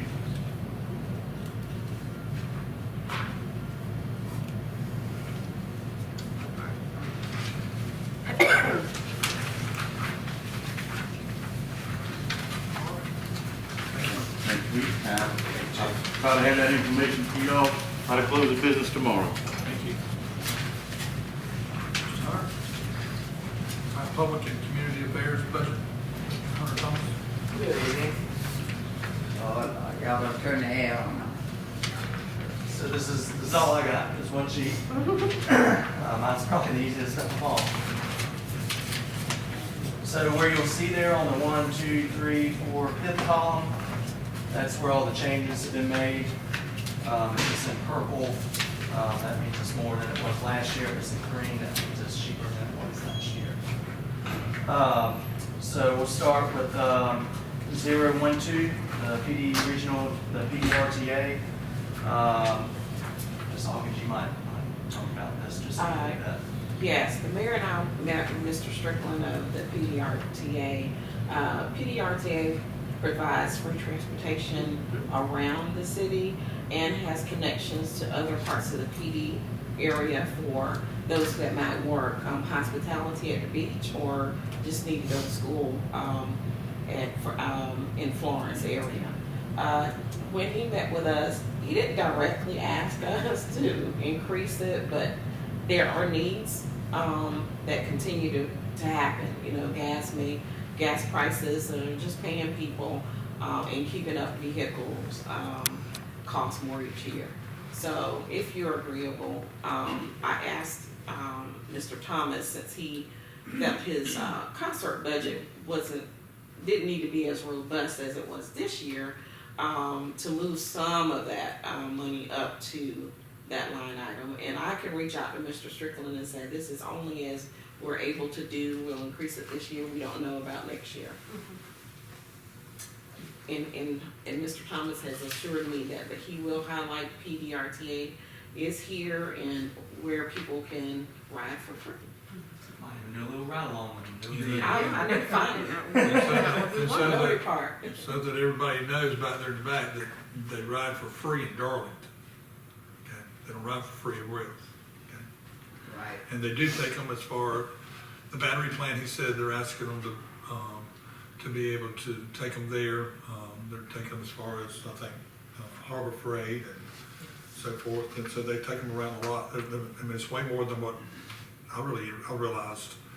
And there's a lot of people that don't have transportation it's making those people be able to work, giving them an opportunity to work, which if somebody's here in town and they've got an opportunity to work, then when they come back here, they're not going to be taking up crime because they do have a job, and then they're also going to be spend that money back in town when they get back here because they're paying rent and being active citizens. So it's a good help for the citizens. And if you go to 221, I need a case for my phone. I don't have one. It's a very expensive phone, so we need to get a case for it. So that's about $60 or so. Then if you go all the way down to 279, the other operating expenses. So this is, last year we signed a contract with Beam and Hinge to manage the security of the back end of the website and help us with projects with that. That has gone down this year because they had an initiation fee to begin with. And then also artlist.io, that is a subscription we had last year. That is what licenses all of our music, all of our graphics, and digital assets. Events. So last year when I was planning these events, I asked around, and I thought each event was going to cost. I thought each concert was going to cost over $10,000 or so, and I found out this year it does not. So for the band, that is. So we can save a lot of money there by not doing that. I think the current concert I'm doing right now, the whole thing's about $20,000 or so. We might incur a few more charges from that, but it's certainly way less than $42,000. So I don't think we'll need quite as much there, especially if we want to be lean and mean this year. So that would be great. And then 284, that's software. So this is kind of where one of the bigger projects is going to be come this upcoming year. We're looking at doing our own texting service. Right now we're relying on the DDRA to text things out for us, but I don't have any access to that. I don't know what goes out. I trust them, but I have no access to it. So we need to have our own texting service. So that increases by about $5,000 there. Will that be a one-time charge or is that a yearly charge? It'll be a yearly charge. I need to talk to MailChimp. Right now that's our leading one because we already have the digital newsletter through them. So I'm going to contact their sales department and see, we might get a deal, might not. Unlimited text? It's not unlimited, no. Unlimited messages? No, so we would have to be very kind of somewhat strategic on how we want to do it. We wouldn't use it for a road closure that didn't really affect traffic in a big way. For that $5,000, how many times are you allowed?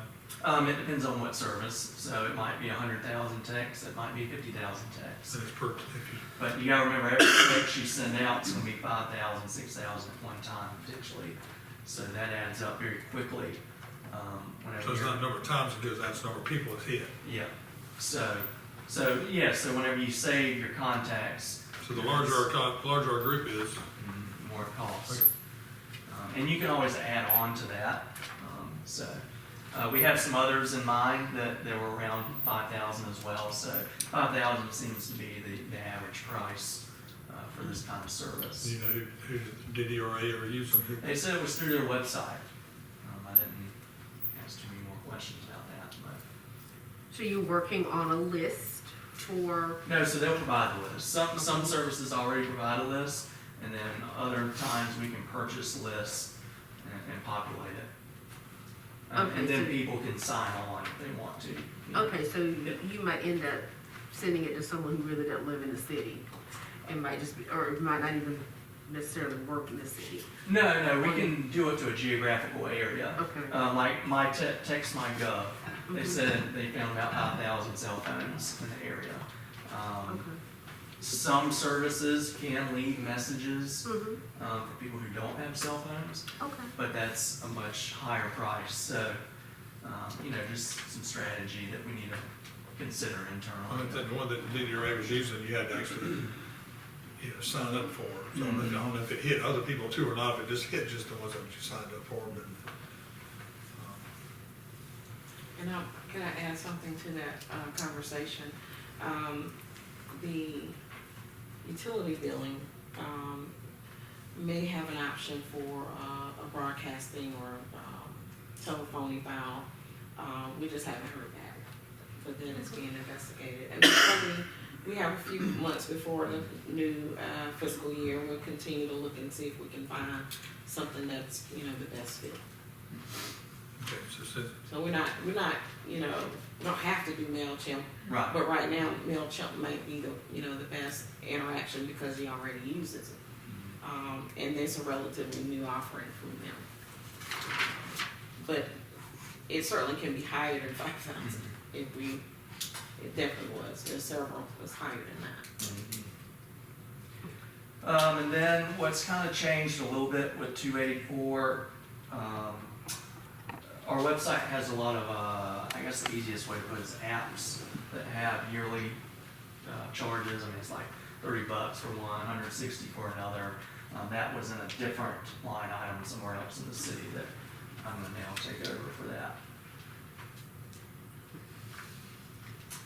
But I don't need a new camera, so that's $7,000 saved there. What does it cost to print the sheet in the water bill? Was it $8.50 each time? I wanna say $750. I know Ms. Hawkins, we had talked about doing and we talked about before doing the thing in the water bill, utility bill. Have y'all looked into trying to get that started? I mean, if you charge $150 and you put 10 people on that, it's $1,500, so you doubled your money. You paid for your sheet and you doubled it. Right now you're bringing nothing in, so then, and still sending that utility bill out in there. So then if you put 10 on the back, that's $1,500. If you put another sheet in there, then that other sheet would bring you in.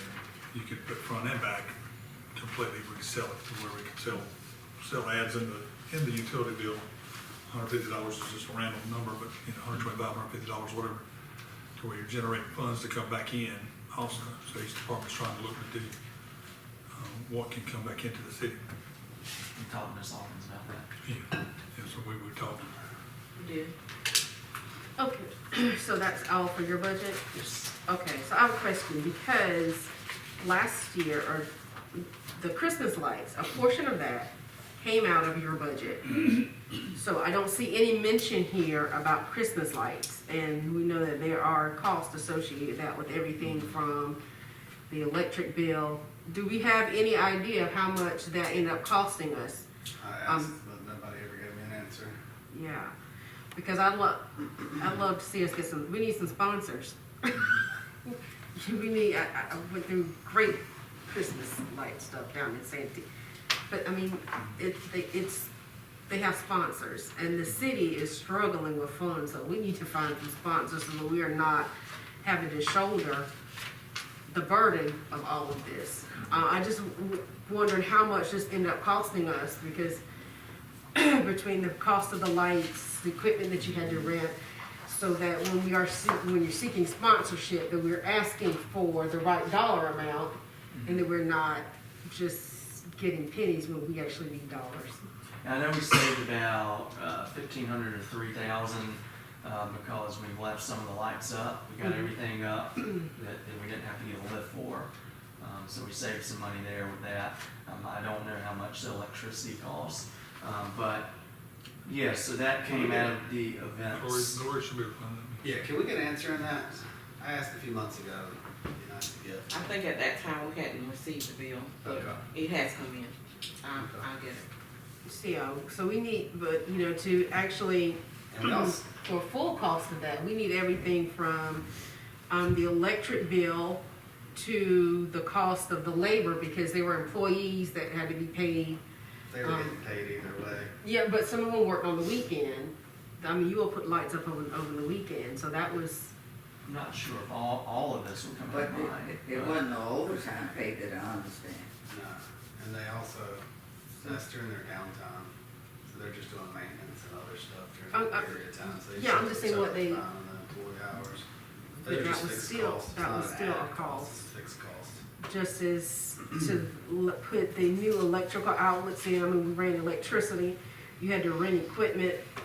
That it has to come out of somebody's budget. I haven't seen anybody come up here yet to say that they have Christmas lights in here, so, I mean, if we don't budget for it, then we're gonna be scrambling trying to figure out where it is. So I just wanna make certain that we're gonna do this, that we put it in somebody's budget, and that we put an accurate And you're amount. cutting your budget from 207 to 181. No, so if you see some TVAs in there, I don't have that information. That's something that the front office would provide, because I don't know retirement fund and payroll. Or maybe when you go back and represent, look and see if there's some additional fees or whatever else we can do for us.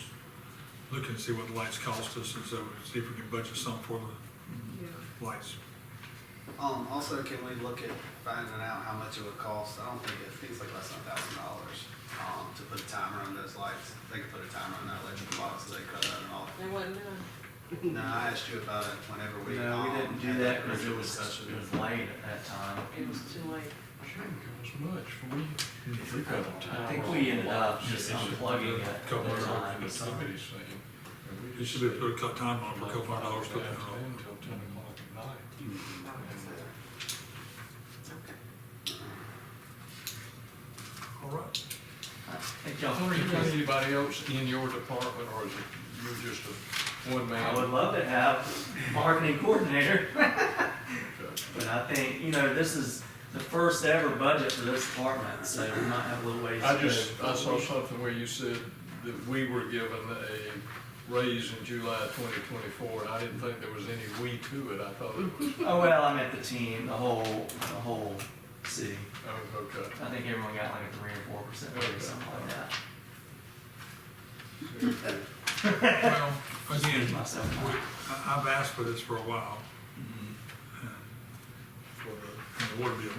And so, you know, we can go out and ask for sponsorships, but that's the way to ask for sponsorships right there. They get something back instead of saying, hey, because everybody in the world wants to come say, hey, will you donate some money? If we're doing sponsorship, are we planning on putting up a billboard that says, Well, I'm saying instead of going to ask for sponsorship, you can still add in the utility bill to go, Yeah. that the But I business was knows saying, goes out there. if we were doing If you did sponsorship, yeah. sponsorships for the lights, Yeah, you could you have signs or something something. where a sign or something is there so the community can know who the sponsor And is. again, The that's, idea was every tree, we could put a sponsorship under each tree and you could do it that way and we could get a ton of them. for the and again, you could sell this if you put your name in here for a year. You also get your name at the Christmas lights for X amount of dollars, and it's calculated what it would be, so that you're raising additional funds to stick a sign up out there, what the cost of that would be, and then just add that fee in there along with this, and then they're getting publicized. So the sponsors that you got for your concert, are they just for the concert, or did you secure them for anything that you did? That you No, did? just for those 3 concerts. Okay. I asked that because like when I did play, we had title sponsors, and anything that I ended up having to do, those are the people who paid the big dollars. They had their banners and any bit of information that you put out, any paraphernalia that had their logo, their name and logo on it, and they got that sponsorship. And then if you wanted to make it even more extravagant, I went out and got sponsors for that, additional sponsors. So that's why I was, you know, we've spoken before, and you know, that sponsorship is just key because this stuff just costs us a great deal, and it would help to offset if we could get sponsors for things like this as much as we can. And don't be afraid, don't just think about the big people that, you know, the racetrack and the Dixie. That Ford dealership that just got purchased, you know, I mean, the Chevrolet dealership that's sitting there, you know, that just got purchased, they need to get their name out. When it used to be Burnett Chevrolet way back when, they were a major sponsor for us, and were for years, because they wanted to get their name out.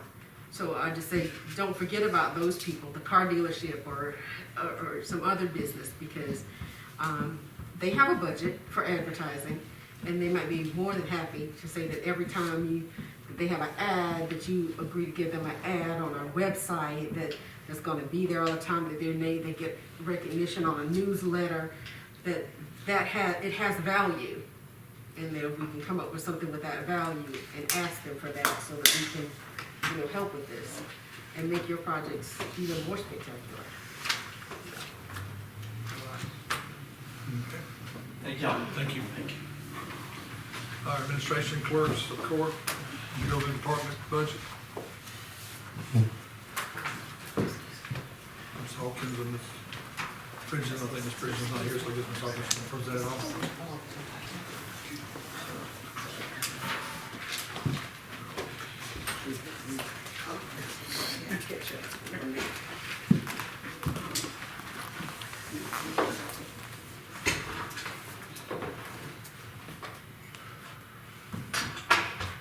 This is, two things. One, you asked me for, revenues, so we're gonna address that. I think this is my first time down. There's more than one of them. Yes. For some reason, the, copier doesn't, that's paper, but so many. These same or? Together. Okay. I'm not sure why that was. Combined. So, you should have one,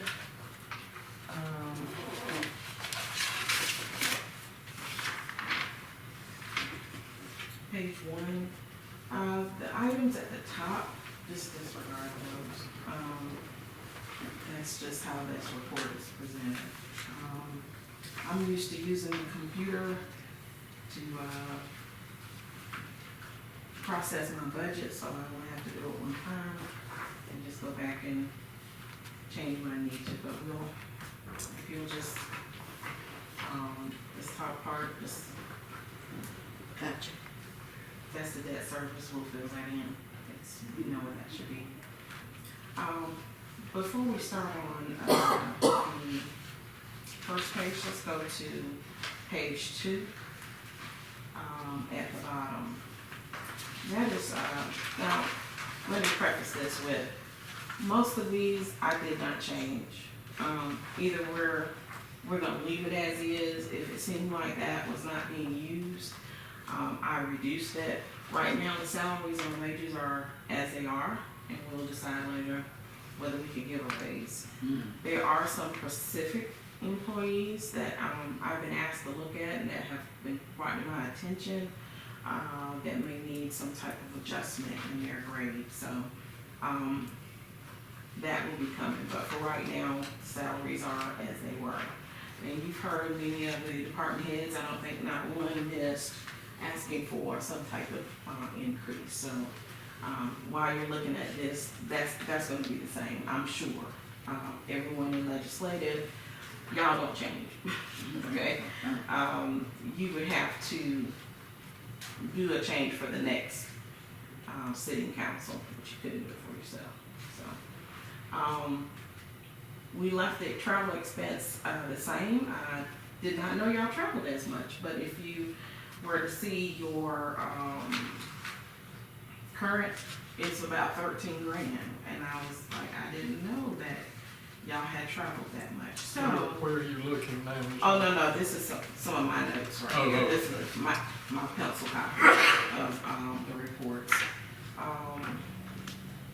So we're gonna leave it at 10, but if I'm gonna take another look at all of these numbers, and if we need to, we will adjust those. So for the most part, all of these are the same.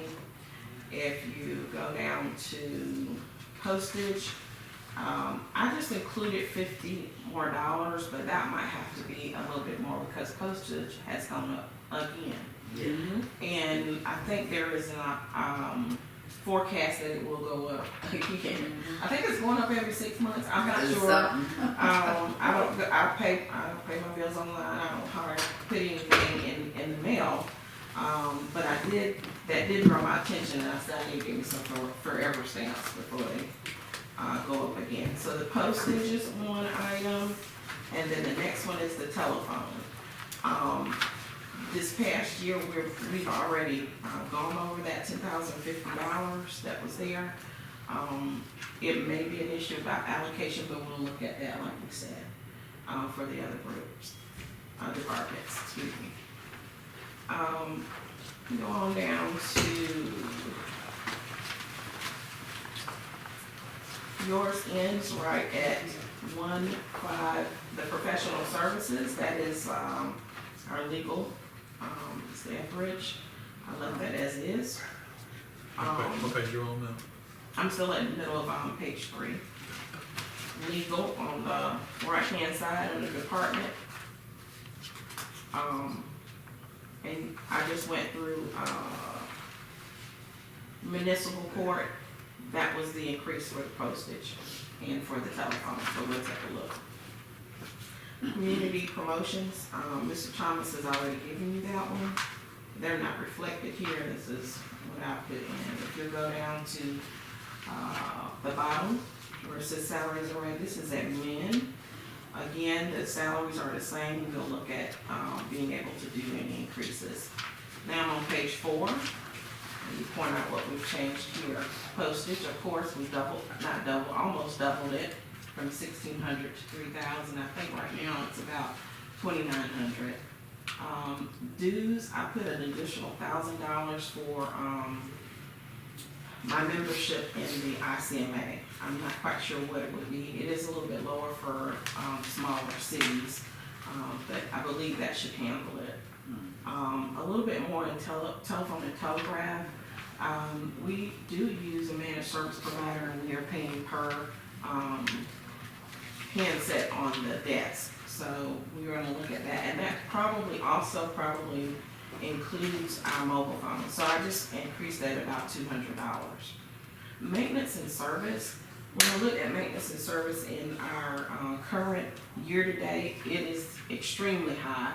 I'm not sure if there will be adjustments, but that's one I'm going to have to look at. So I just put 33,000, but we will take a deeper dive into that to see what's in there. The next change is down at employee training. I added an additional $500 for employee training. There's 1, 2, 3, 4. We have a vacant position in admin. So if that person were to be hired, they may or may not need any training. I haven't identified any training opportunities as of yet, and I probably won't do anything this particular fiscal year, but I hope to be able to take part next fiscal year. So I just increased that about 500. If you go down to Social Security expense, I just rounded that up. It might go, that's a simple calculation. I'll be doing that later whenever we decide which way we want to go on salaries. Other operating expenses, when I looked at that was more than 500 expended thus far, so I just put an additional amount in there. And I also would love to do something for employee morale, either some recognition. You do have a lot of folks that have worked for you for a long time, much like our clerk treasurer, 45 years. There's a lot of folks that worked a long time, and we need to kind of commemorate those years of service. And sometimes HR, when you look at HR, our wellness, our encouraging wellness, encouraging things like losing 10 or 15 pounds could be a good boost to the body. Even Mayor Pro Tem Sievers has told me him exercising helps him, and being able to go to the gym at Fitness World has added to his life. So we want to be able to do certain programs. I'm only asking for 500 right now, but we can try to find some fun things to do to recognize and to encourage wellness among our employees. The next change is, I just kind of rounded up maintenance and service contracts. It's probably one of those ones that, you know, we're almost about spent out or over, so that was why that adjustment there. Insurance the same, it's already over 6,000, so I adjusted that there. Vehicle insurance, the same thing, it's exactly $679, so you cover that. Retirement fund payments, of course, that's gonna have to go up as wages go up, and the same with Social Security expense. Now, when I looked at other operating,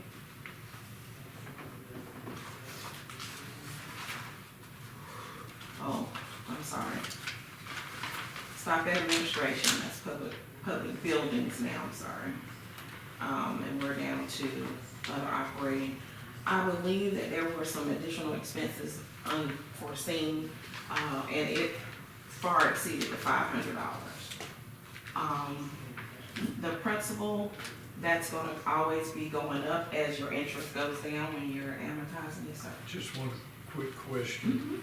About the middle of page 4, you've got the line item is other operating expenses, and then last item on page 4 is other operating expenses, but yet they're two different. Yes, if you look at the right-hand side, public buildings, Great, thank you. and it started another, I'll get a better format for this, but the one report wouldn't print what I put in there, and this is the only report I could get. That's fine, now that I know where we're going. All right, so I believe that is all I have for the rest. Mr. Reed was on the last agenda. I left him off this agenda, and he is not with us this evening, but we will get that. We will discuss that soon. I may have to call another meeting. Now back to page 1. Mr. Garner had asked about revenues. This is what I call my first pass at revenues. I will need to reach out to the county for a report on our assessed valuation. I thought it was in our reports that we get when we receive our monthly checks or whenever the Darlington sends those over, but it doesn't give me that information. So I will need that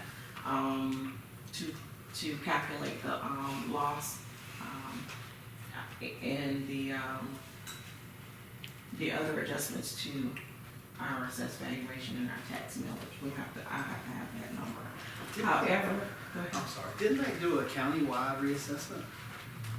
Yeah. So And it only went up 15 grand? Again, this is just a Okay. first pass. Okay. I could have put 0, but I don't want to put 0. Okay? So we need much more. So that's just a number where I'm expecting that number to go up, but I don't know how much. Okay. So I just put that number as a placeholder. I'm gonna go back and ask them for the information I need to make the calculation, and then we'll have a figure there.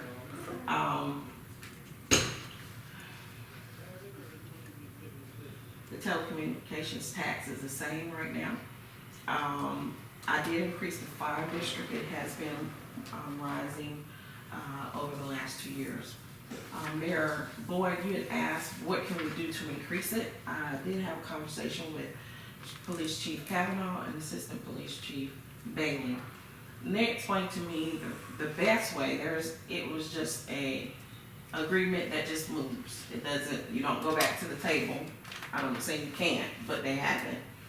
And the way it was explained to me is that when there's investment in houses that are going up or businesses that are being built in those areas where the tax district is a mile outside of our jurisdiction, that is what causes the increase, the taxes that are collected on that. So every time a new home goes up in that mile outside of our district, that's where the increase is on those. Can we increase our The amount, a mile? our area. According to Pat, Chief Kavanaugh, that we could go down, Lawson Road or somewhere like that, that we don't, that's not in our area, that we can extend the area out. Another 2 houses out, another I half didn't, mile we out. didn't talk about that. I thought you wanted to change the rate, but we can, To look to see if we can do expand it that. out, you know, okay, expand it. and increase the rate too, if there's a rate increase that we can do, but I'd like to also, add on top of that, if we legally can cut it out. You don't wanna provide it anymore? I didn't say that. I said I wanna know if we legally can, Okay. because, I mean, they're not paying anything in, but we're having to keep the trucks and everything else. because we're paying him, right, we're getting, No. What I'm saying is, we have our daily operating expenses, and I don't know. I'm saying, the way I understand it is, You're talking about 150,000 for the fire, right? for fire the district? fire district, Yeah. 100, 150, whatever it is, they were saying 100, but you're just using, Mineral Springs Road, let's say, it's not, if that's in our, outside of, I know it's not in city limits, but assume it's in our fire district. We're gonna collect money off their taxes off, we're collecting the tax money off of their houses, whatever percentage that is. But yet, it's not really costing us anything because, out of our, unless we have to go out there. Okay, so if we extend it out further to, a little bit further down Springle Road, down Lawson Road, it's still, we're gonna collect the money off of that tax base. And it's not gonna cost the city any additional funds unless we have to go out there and do a fire. I completely agree. It's not The only reason I would be interested in potentially cutting it off is because there's no incentive for them to come into the city. Where, like right now, they get our fire rate, which is like 3. But if we were to cut it off, their fire rate would be like a 7 or 8, and their insurance would be drastically more, potentially more than the cost of them coming into the city. Yeah, but if we cut it off, I agree with that. Yeah, if we cut it off, I don't know if that would cause them also to want to come in or even be able to come in, you know.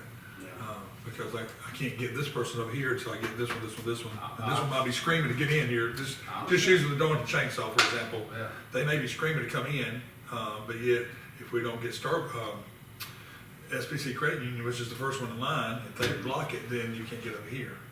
But again, so somewhere another line, we need to look at it, because that hasn't been looked at since I've been here, to see if there's an additional way to bring in additional funds, to make their expansion a little bit more coverage, or either if it's better for us to do as Mr. Carter said, cut it off and say, hey, you need to come in. Just like I was asking, we need to go over rate increase and stuff for the outside. We've talked about it, we haven't gone over it yet for the residents outside, just like that. People outside the city limits, what would it cost if we did increase those? But you can look at it that way too, the way he said. Building permits, it's lagging behind last year's, so I reduced it by $1,000. I'll look at it again before the proposed budget. Well, that's gonna vary, because that was probably high because of Genesis, the courthouse had to pay. Yes. You had a lot of big projects. Yes. You know, so that's probably gonna come down a little bit more until we get some more big projects, but you had a lot of big projects going on. Court funds and engineer, there's no way to anticipate that, but it is lagging a little bit, and I felt more comfortable being conservative with that line item. The SRO, that's just what the agreement was, and I think y'all were talking about that earlier. Mr. Millen was asking about the agreement. I think you might have stepped out, so just to make sure you understand, we were saying we're losing money on those. On the SROs? If we just using a make-believe number, if our officers get paid $20 an hour, we're charging them $20. If his total cost of his total expenses throughout the year is $20 an hour for his uniform, his car, and everything else to have an officer on duty, and then we're charging them less than $20 an hour. And then, according to Chief Davis, the $20 an hour officer that's always there sometimes is out, and then all of a sudden they put a $30 an hour officer in there, and then we're losing even more money because we're only charging them for the $20. So it needs to be kind of calculated, see how many times the officer's normally out, and to where we're not at least not losing anything, but really should be able to make some profit on that, I would feel like. Or at least break even? Minimum break even. Okay. The city shouldn't be losing. There were no donations this year so far, so I made that zero. But it should be like 20, 30, unless they've already announced ball fields. I know we got 30, and the Nucor gave 1,031. I think he was, altogether, he said close to 40 donations to come in, so. But once we get it this year, they're not gonna pay anymore, because that's a multi-year deal.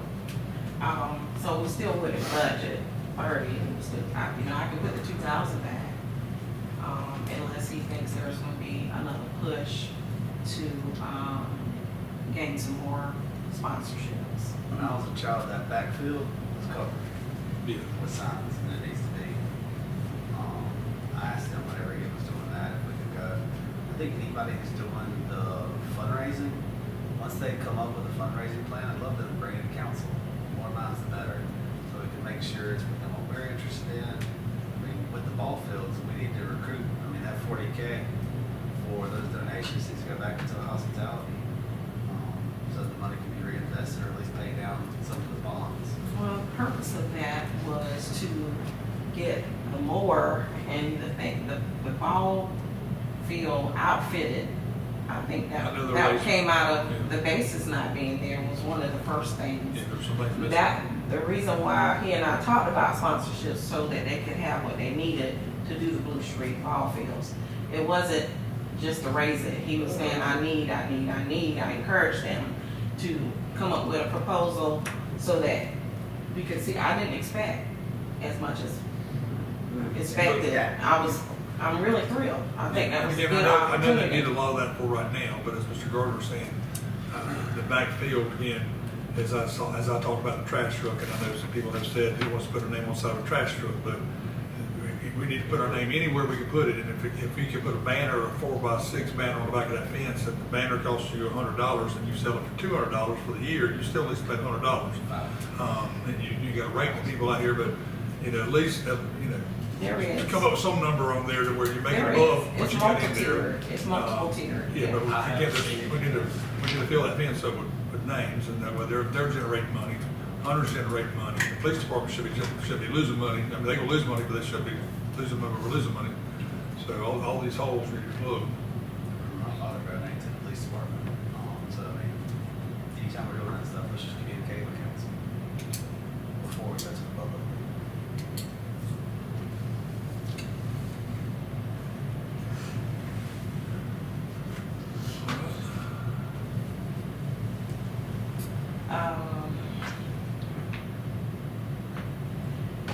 I have adjusted the general fees down, as well as the broker's tax.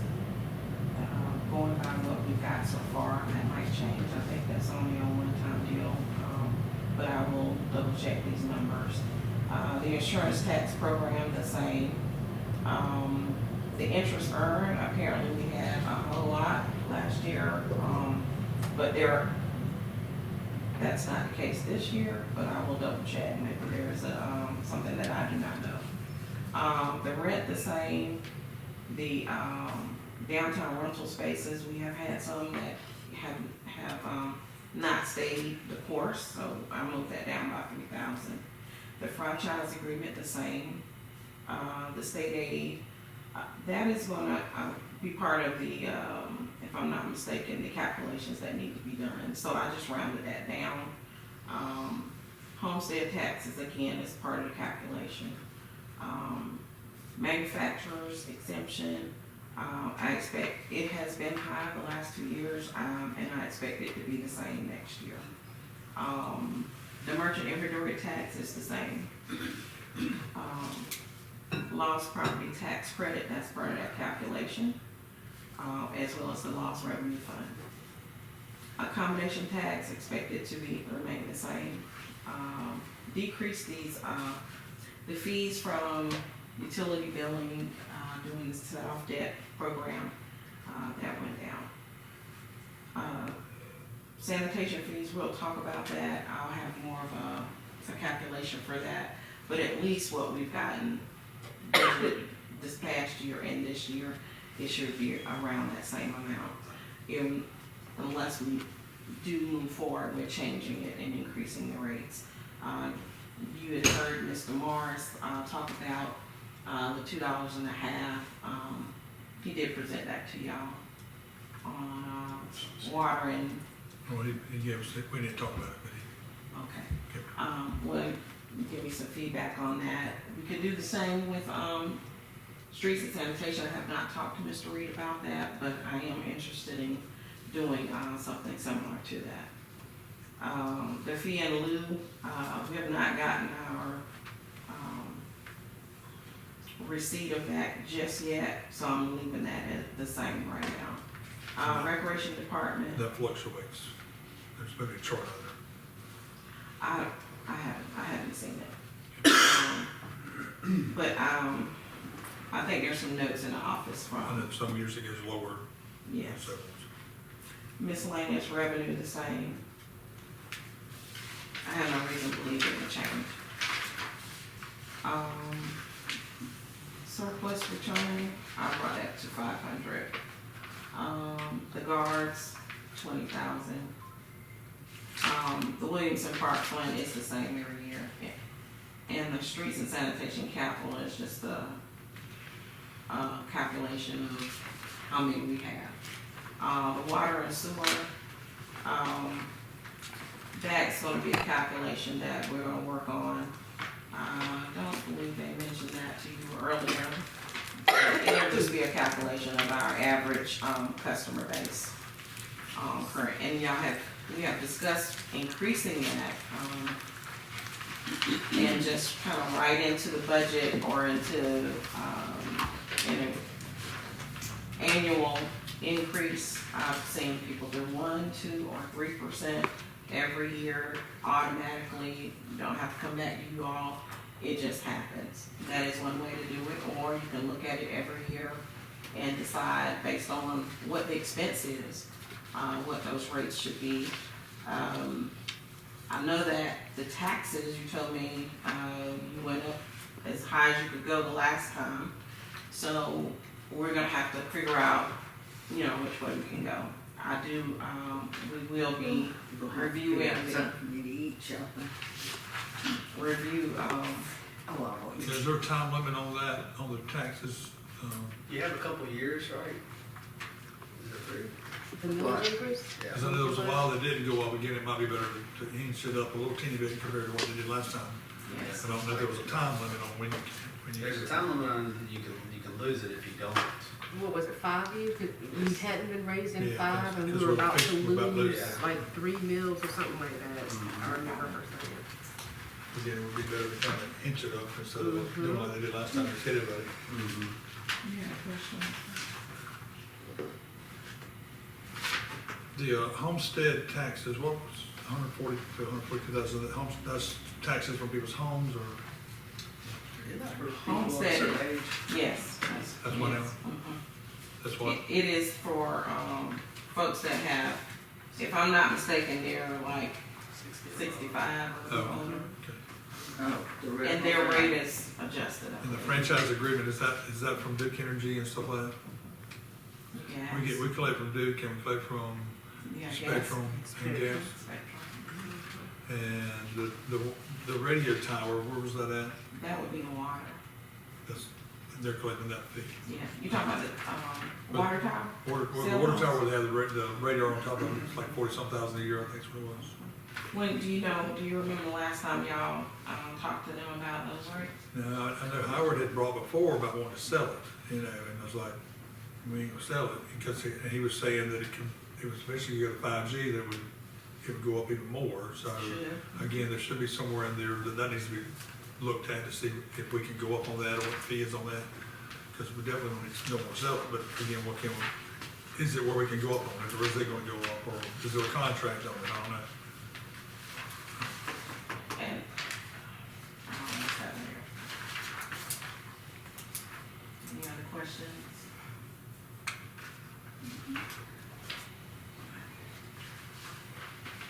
But the tax in lieu, I know sometimes it dropped, it was, from what I can remember, there was big fluctuation in that from year to year, here and there.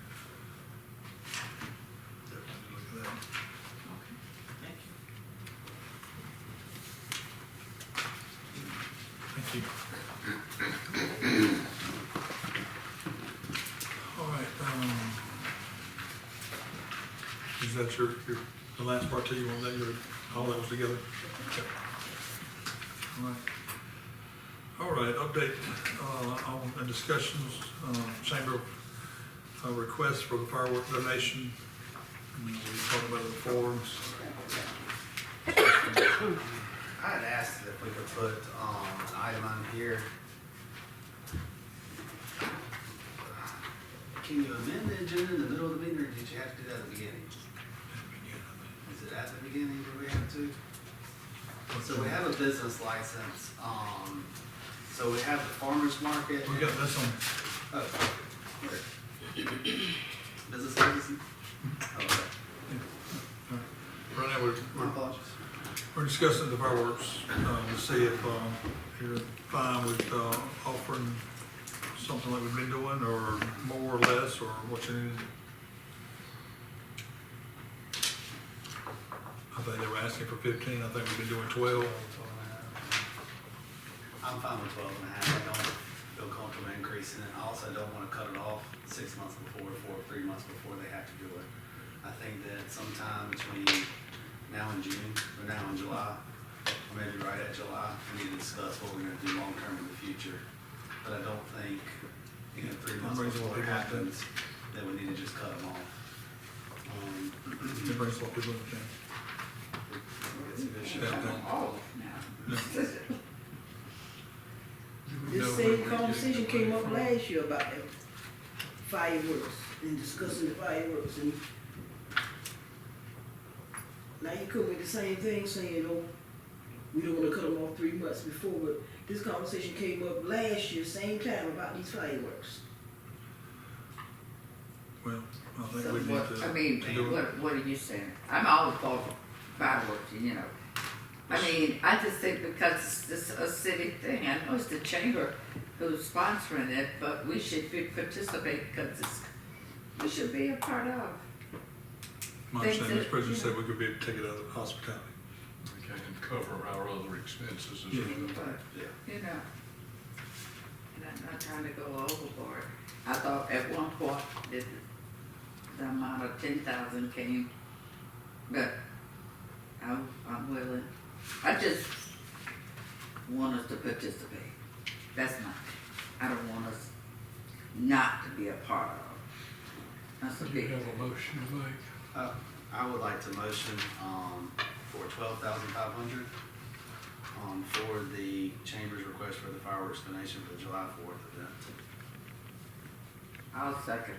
Thank you. Mr. Millen? Okay, Ms. Raven? Raven? Where are we taking it from? Oh, no, from Hospitality.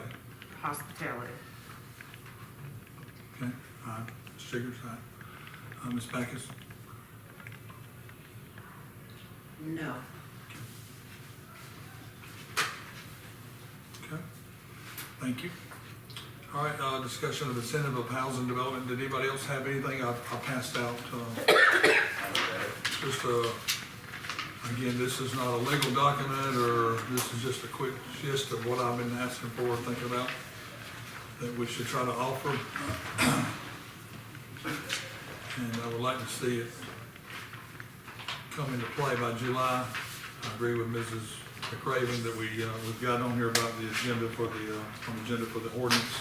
The ordinances need to be put in place. We should be able to hopefully have that ready by next month, in May, and then if we can get this kind of organized by July to where some, I just put that number down, July 1st of 2025, June 30th, 2027, be able to have it to where, Hunter goes out and promotes heavily, that everyone knows that you can come to the city of Darlington, you can pay these fees once they do the housing closing on it for the HUD statement, like Mrs. Bryant had said, then they could get a reimbursement back.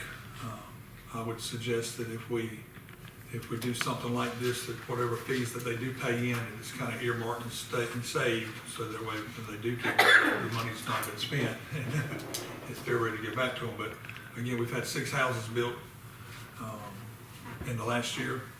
We need to try to, Mrs. Hawkins asked the other day, she said, is there a demand for houses being built in Darlington? And my answer was no, but we need to make a demand of some form, fashion. So this is just my suggestion. If y'all got something better, let me know. But we need to make we need to make a push. We got lots of going on that we need to put more people into the city so that we have more revenue coming in, and not just, not going to cost us anymore for the police department and fire department if they're inside this same central area without going further out. Our population has decreased. I know, what was it, 10,000, 8,000 people before. We're down to less than 6,000 now. We need to bring that population back up. We also have an aging. I'm trying to be a part of the aging population. We ain't. You are. You've been a great. I want to continue to be a part of. You've been a great part of the aging population. Once construction is complete and the closing process is finalized, the homeowner can submit the final closing statement to the city of Darlington. Are we talking about a contractor comes in, a contractor pays the fees? We are assuming that the contractor has built that into his or her cost for the construction of the house. Then after it is sold by the contractor, the purchaser is the one who comes, and how are they going to submit verification? If you build a house and you're going to have to hire a contractor, Right. So again, usually figure it out for sure exactly how you want to word it. If you build the house and I'm your contractor, I may pay these fees. Who gets the fees back? Does the contractor get the fee back, or does it go back to the purchaser of the house? If Mr. Cook comes in and builds 40 houses, he gets the same guarantee, but he gets 40 times as much because he built 40 houses, so the money's gonna go back to him, I'm assuming. Well, is it the contractor, again, is it the contractor who's getting the rebate, or is it the homeowner who's purchased from the contractor who's getting the rebate? I think it would depend on who's building it originally. If we have somebody who's building 10 homes, I would like the language in there for that person who's building 10 homes to get the rebate. If it's a single entity, a single person who's building their home, then I would like that person to get the rebate. We just need to be Whoever's paying the fee, that's what I'm saying, I don't know how you want to word it, but. We got Let's to see. word it, that was the Right. question I had, was to be sure that when we reached whatever agreement we reached, that we're sure that the person we're trying to benefit is the one who Right, actually yeah. gets it. Yeah, this needs to go to Kevin and then he So you put legally put it out correctly. You just need to agree that this is what we're going to do. And which person's gonna get the refund back, but All right, whoever let me pays. ask- Let me throw this So- out, how about, and I'm just gonna use, a neighborhood, not to suggest this is a neighborhood, but it's just probably reasonably well known. You got the neighborhood that exists on Spring Street down to Mineral Springs, it's between North Right. and Spring Street, and it goes all the way. Now, if those people decide to annex, are we looking at trying to do anything to get people to come in to the city limits who are not currently in the city limits, to come in through annexation? Or are we just going to benefit the people who choose to build within that That's 36? another whole chapter. I completely think of it separately, and I don't like attacking that as well. That's what I said, that needs to be attacked separately. Because that would be like, if you decide to come into the city, we won't charge you city taxes for 5 years or something. And I don't know what we can and cannot Right, but again, that's another whole, charge. that's but another whole It's thing. something we need to see if we go sweeten the pot for building in the city. Let's sweeten the pot for coming into the city. But If we were again, doing where the we lawsuit, can. Again, this needs to be advertised by the city. Hunter can go out and say, save $2,000 to $5,000, because if you go and build on one of the lots, we get everything rezoned, we go through the zoning, and somebody picks up one of those lots, it may already have a tap on it, okay? And so they don't have to pay the tap fee, so that, you didn't save as much as if I went down the road and I bought a piece of property and I got to put a tap on it, so I may save $5,000, you only may save $3,000. So we can't say, you'll save, if they go in there, then there's no tap fee, well, you didn't have to pay a tap fee because there's already a tap there. Reimbursing the expense part of it. Right. So if they go in there, there was already a water tap there, and you don't have to pay for that, well, then that person didn't save that much money. So we don't wanna go out there and say $5,000, say, you know, you can save up to $5,000. Cause each house is gonna vary. You build a $180,000 house and somebody else builds a $90,000, somebody else builds a $300,000 house, permit fees are all gonna vary too. But it's encouraging them to come in and build, and advertise it out strongly, so that, you know, as someone had said before, what's gonna make them want to move to Darlington? But this, we want you to move to Darlington. There's lots of reasons to move to Darlington. We want to invite you to come to Darlington. This is city council saying, hey, come in here, we're gonna help you move to Darlington. First thing I was talking about, Adam, is what you brought up, that setting up an account. We did it with the paving, but we just maybe need to set up a separate account, for these funds. Right. Somebody comes in, checks the box, or the box maybe automatically gets checked with these permit fees, these, that, this and other, need to go. Somebody's coming to build a house, Tommy builds a house, that we need to go, red flag, they need to go put that money to the side and it's allocated, ready for them when and they may never finish it, okay, well, they don't get it, you know, if they do finish it. It's just like Holt Brothers, I think, when they moved in, I don't know if they've gotten that, but I know that Lisa had brought it to us before, that if they do X, Y, I Z, don't think they did enough. they get it, they don't, you know. But again, if they finish the house, and then they go, oh, well, I'll decide I wanna rent it out, well, then you don't get these, okay? But then it's, oh, I'm gonna sell it, and it's sold as a home, for a resident to stay, not rental, then, they get the fees back. Owner occupied. Yeah. Rental.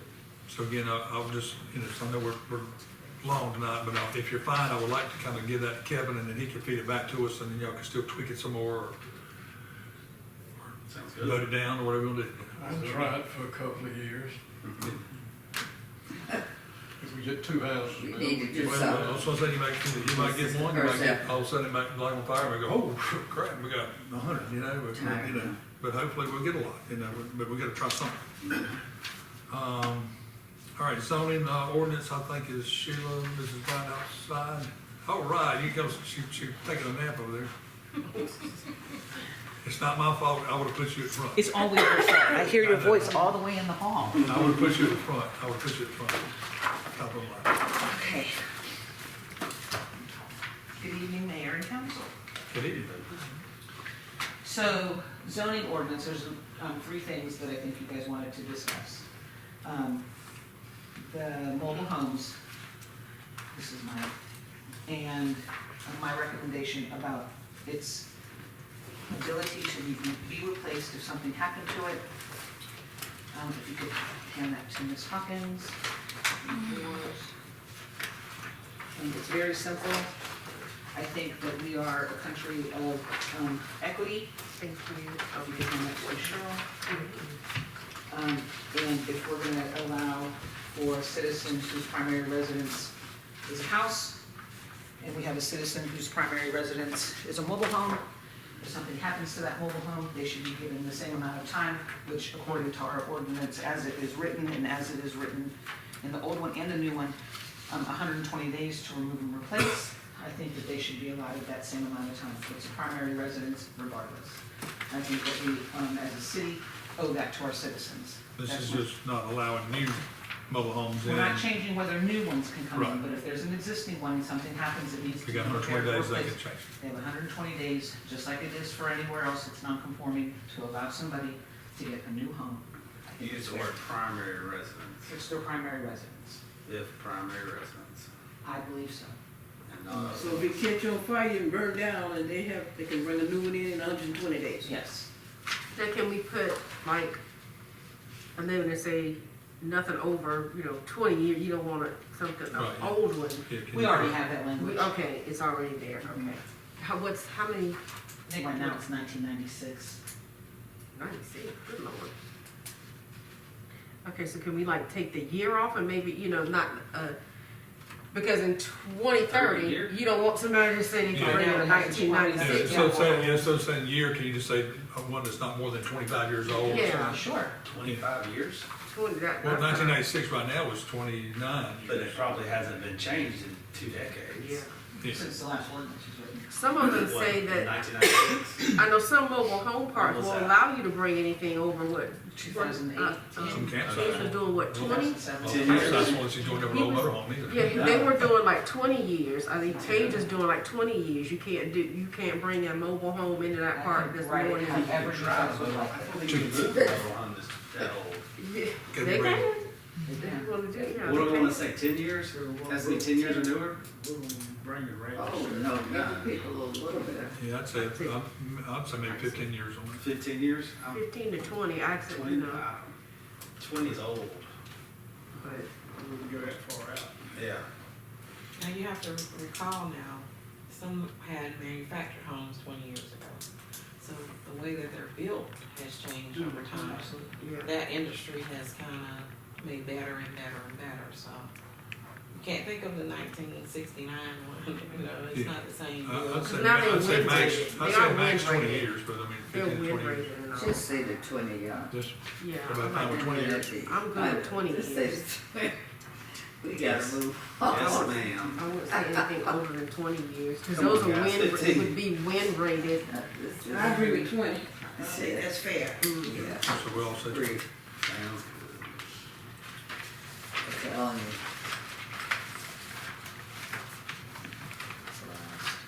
Okay, the next one what is is, it?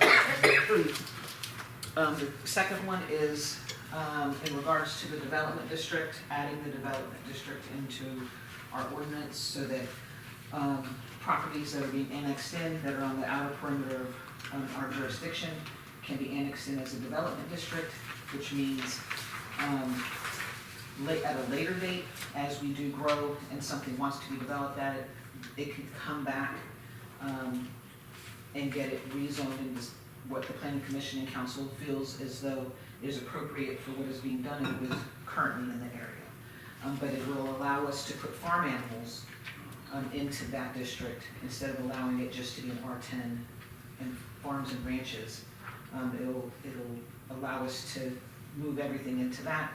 It'll allow people to still annex in and keep their property as it is now. That's basically just saying that what we've got right now can't be farm animal, but again, if we go down the Mineral Springs Road and they already got farm animal there, then, They can keep their farm Yeah. animals, right, or down, if we further annex out. so as we get a little bit further out, the outer edges could Right. possibly. Right. So now because now we're at what? Just, they're allowed to have a certain number of chickens, but no hens, no roosters and something. Correct, and then the way that the new proposed ordinance was written, it was written so that, if something annexed in, if anything was R10, anything R10 now could have a farm. And by farm, it was defined as any animal, Okay. anything. So we decided, by the request of Mr. Milling, to check out, the manning ordinance, and this is what we found, and we can easily incorporate it into our proposed ordinance so that we can still annex in. We can take farms and farm animals out of R10 and put it into this development district, so it'll still encourage people, to be part of our city. Is there a So wait a minute, it's just so unclear, so you're still saying we can still have chickens and ducks? You can still have the chickens and That hens as long enclosure as you, stuff that we in said. the as the What's that ordinance that enclosure? we previously Okay. amended. So You this can is not still gonna have- affect that? This is not gonna affect this at all. Okay. Is there a minimum size property if we're annexing in? So it's being defined as, a large, so it's being defined, the DD district is intended to provide for large tracts of land located primarily on the fringe of urban growth, where the predominant character of urban development has not been fully established, but where the current characteristics of use are predominantly residential, agricultural, or semi-developed with scattered related uses. So that's gonna be the definition of that. It's gonna be larger tracts of land. It's not gonna be like on Main Street where, it's in and out and in and out, and the next one's, this little tiny piece of land. It's something that is undeveloped, a large tract that we don't know what it's gonna be. They're using it for a farm right now. That's the idea, is someone who's actually farming their land still, or they have Like where the greenhouse was, we talked about greenhouse and stuff like that. And across so- from Raceway Forward. Right, that would be considered, if it annexed in, the DD This is development the district. whole property, not The just whole one property. section of it. Ms. Hawkins, did you get one? Can I ask a question back on our previous topic? Because I'm ignorant. If you've got a 20-year mobile home replacing a burned out mobile home, do we do some kind of inspection to ensure that that 20-year-old mobile home that's going there is a home in good shape that would be safe to live in, or we just not have any? So that's kind of why it has that year to it, because theoretically, the newer mobile homes or 20-year-old mobile homes, if it's been maintained and someone's willing to actually purchase it, it's going to be in relatively good shape. The only inspections that we do when someone brings their home, they have to get a mobile home permit. Right. They pull it onto the property and they have to get their utilities inspected before, and we make sure that they have their stairs proper, and it's strapped to the ground the way it's supposed to be. So we do those inspections, but we don't do, there's no way for us to do a pre-inspection because we don't know where someone's getting the mobile home from. Sometimes they come from North Carolina, sometimes it's local.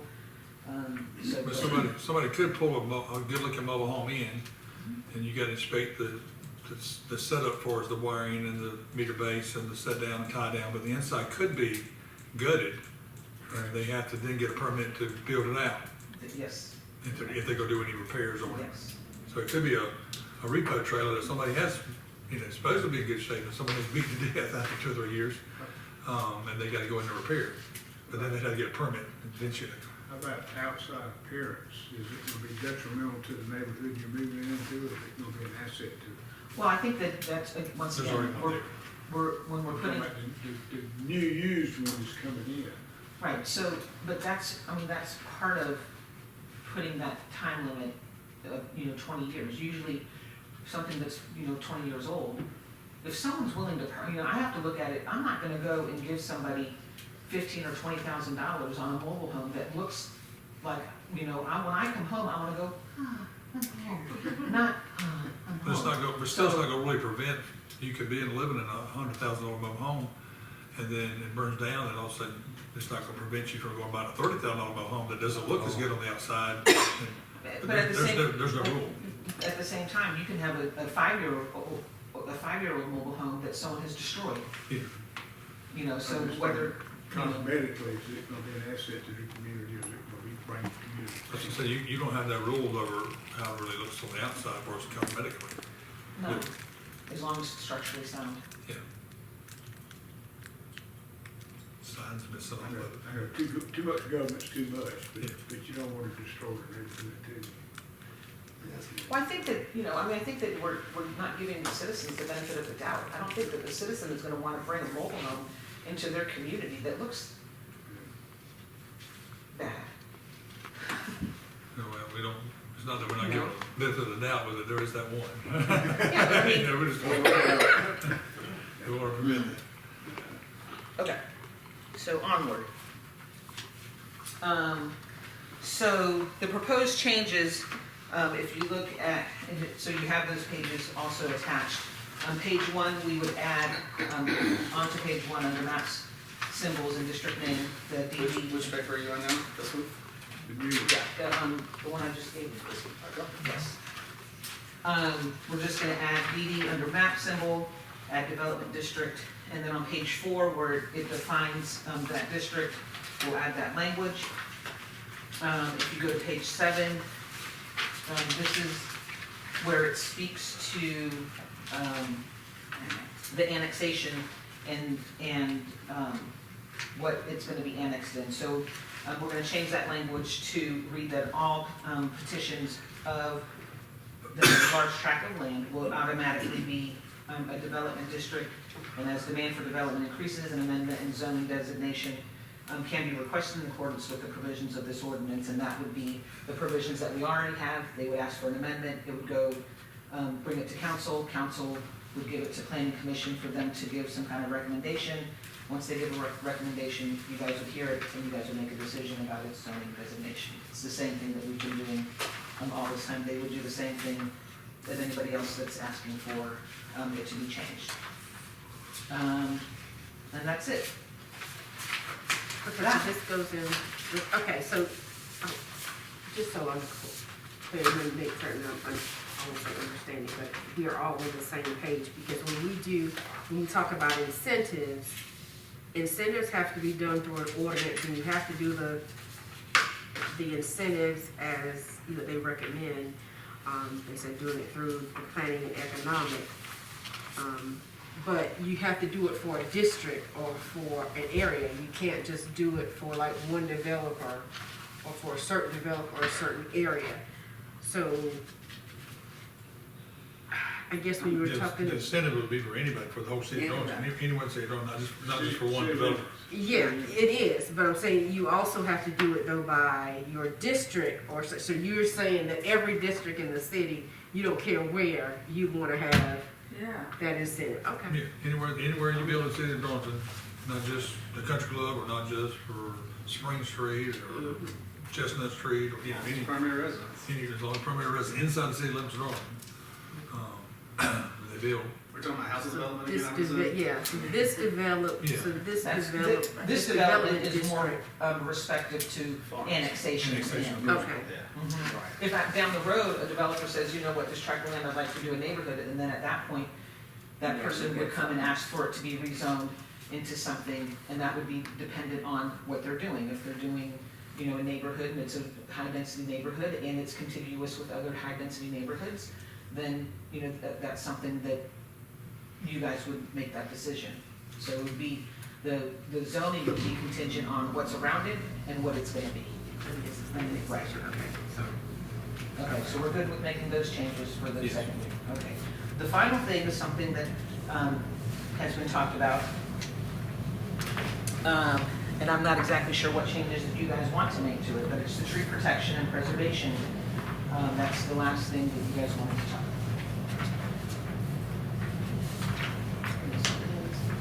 I haven't made any recommendations to this because I don't know what you guys want to do with it. I know some people are very happy with how it is now, and I know some people are not very happy with how it is now.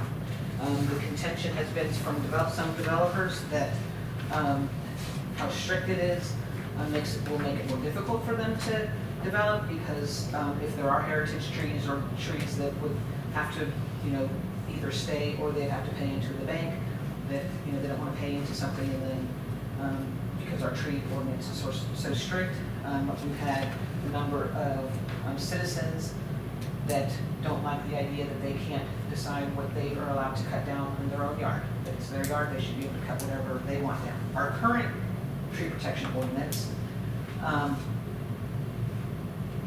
does have, for commercial properties, requirements about trees and how, what it is at breast height, what has to stay. If it goes, they have to replant trees, certain species. This is for commercial only. They have to, depending on how many parking spaces they have to have a certain amount of trees. It depends on how much land they have. There has to be a certain amount of trees. There have to be buffer zones, in between. It's already that way, or It's already that way. For commercial. For commercial. I know, but I'm saying, for commercials are- example, Right. the guy that's building beside the car wash over here, that's, my question is he's building a commercial building, is he gonna have to put a certain amount of trees in the parking lot? We've already discussed that. He doesn't like it, but he has to put, he's not gonna have a parking lot because it's already a parking lot from his dad's build, and so it's already parking. He's using that, but he does understand that there has to be a buffer on the street side. And for us right now, it's a buffer A, so I've already told him he has to put trees and bushes and grass and all of this stuff, and he was like, yeah, but that's not. It's a little, Where's that gonna be? That is, in between Darlington Auto Parts and the car wash. It's gonna be a cabinet showroom. Pearl Street. Railroad track. So, okay, So it's up to you whether you want, that's for you guys to decide what changes you want to make to the tree ordinance, if you want to make, some changes. I know What is 24 inches DBH? at breast height. It's the diameter of the tree at breast height. I'm not sure how strict or how unstrict I want this, but one thing I do know is we had, in our neighborhood, for instance, we had a homeowner who took trees that were probably 250 years old, just cut them down. And I don't know if that should be allowed. I don't like that. Those are trees that you won't get back for 250 years. So those need to have protection. The rest of it, I almost want to just take this, slice it off of our ordinance update, and really discuss this in depth at some other time. Yeah, some other time. So we need to get this done, but again, not. We can Okay, well, move look. this off and do the rest of the ordinance and be done with that.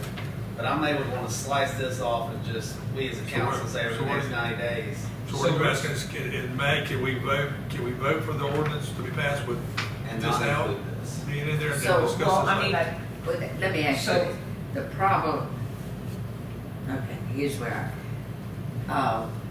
contractors, guys that wanna come in to build, if the present ordinance that we have that refers to trees, is that what they're saying is restricted, They're or talking is about it this? It's this. Is this- There's nothing. And we have not voted on this yet? Right. No. Okay, so, okay, Because, that's where I because am. in this, so in the old language, anything on residential was residential, it's up to Clear the, cut it all. right, they could do whatever they want to on residential. On commercial is where all of the stipulations came in. Gotcha. And so the new ordinance, it's a blanket tree protection for the entire city. So if you have Yeah, we got something to discuss that is 24 inches at breast height, and it's considered a heritage tree, this doesn't include pine trees and other, these are heritage trees. You This- could have gone down anywhere. Right, that in order for you to take it down, you have to call an arborist, a certified arborist, and they would have to come out and decide whether or not something was wrong with the tree. And if it was diseased or it was dangerous in some way, then you can take it down. But if it's not, you have to keep it. And if you take it down anyway, you have to put money into a tree bank. Right. Which And I would come- think it's something that was, it's 250 years old, but they didn't have the homes out there. And that tree was aggravating that man who done spent Is it his way to $200,000 do or that? $300,000 in there for something where it was wide open space back 250 But my question is could we vote in May? No. This is all gotta be a part of it. No, and the reason is because the trees and vegetation and landscaping is all part of the zoning. So if you take trees out, now we're messing with buffer zones and we're messing with all kinds of other stuff, so So you think we have to include it? you're gonna have to include it. You're But gonna have again, to we got 2 weeks before we meet again, so we could try to, everybody be ready in 2 weeks to figure out what you wanna say, and then They May, fix that night. we can be ready to vote. Yeah. There was another provision in that ordinance that I don't know whether we ever reached a resolution on it or not. Currently, the streets that are put in by developers will be accepted by the city, and the city will become responsible for the maintenance of the streets. And the question is do we want to have the streets become our responsibility once the subdivision is built? I think that when we discussed that, you guys had decided that the language was gonna be in there that the city had the option. Yeah. I don't know that we ever got that language from Bill Eubanks. Right. So I Well, we don't know know. it need to be in there now, so it's. Right. But here's the problem that we got, is that if we vote on this in May, she's gone. So if you guys wanna make changes and you want me to make those changes, you need to do it by next Friday. So, Or someone else can. I'll See- make all the changes except trees, and they can just do trees. So, okay, You got the changes we wanna make so far. So now we're just And I'll down make all to, these changes. now that we're we're down just talking to the about. trees, but check on what he was just speaking about Have too. you looked at the language to see if it becomes the city's option? I'll look at that tomorrow. Great. okay. And And by the my- way, I believe, thank I you. do believe it's in the markups that I have. Okay. Thank you for what you've But, done for the last 150. what I was getting at, So I heard about this tonight, and I want to say the same thing. I've had 2 complaints on you, which is so little compared to my whole tenure on council. So I just want to thank you for everything you've done with the city. You've been a blessing for the city of Darlington. I heard tonight you're leaving, and I'm sorry to hear that. And I hope well wherever you're going. Thank you. I wanna get this, I wanna say, this has to be done. is what we're saying. Right. See, I was just under the impression that this was just, But if you could, that this was suggestions because we got involved with the trees and we got to be a special city, a tree city and all that kind of good stuff. So that's, We already have a tree protection, there's already tree protection in our zoning ordinance, so this is just part of its update, so you're leaving the 25th? is my last day. Okay, so council really needs to either decide what you want and email it in, and then you can kind of make the changes for us, and then it can be reread by Mrs. Hawkins or whatever at that point. all right, so we gotta be able to deal with this by the end of this, Say leave this or take it or change it or whatever, and then and go ahead and get. and that way it's ready to go by the 25th, and then we don't have to vote on it until May, but that way she can kind of go and have it now. Okay, she can make the change. Okay. Waistline. Before she leaves, you know, Small girl. doesn't she, I know we got Yeah, we're not done. discussion on the house. Yeah, we're not done, we need to go and do the next report. So is this part, so is this just for new development or For everybody. For everybody? Anything in the jurisdiction.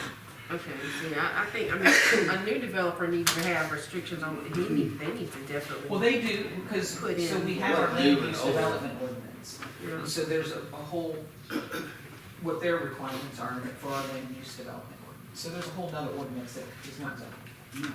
Okay. And that's for new developers, maybe doing subdivisions and different things. Yes. Major subdivisions, minor subdivisions, but.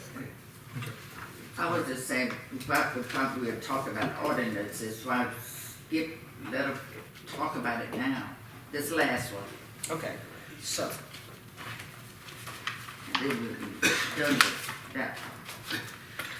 I have been asked about overgrown and undeveloped properties and what can we do to maybe become more strict about it. You said you only had 3, man.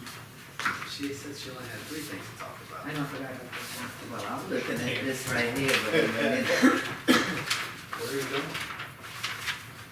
Land, Land. Ah, great. yeah, going to the land. So, I know there's been much unrest about undeveloped properties and how they are being handled. So I did research Hartsville, Florence County, and Florence City. None of them have anything specific to maintaining undeveloped lots. I also reached out to the city attorney, Kevin Etheridge, who also looked at it. He also said that there's nothing that we can do about that. There's certain rights that people have to their properties when it's undeveloped, and that's one of those things we can't at this time do anything. So unless some kind of legislation changes as it pertains to undeveloped properties only, there's not really anything that we can do about it. So my recommendation is to leave it as it is until such time. Undeveloped means there never was a house there. There's not a house there, there's trees and. I mean, there undeveloped. never was a house there. see, that's, Well, we can't say that, because if there was a house there in the 1930s,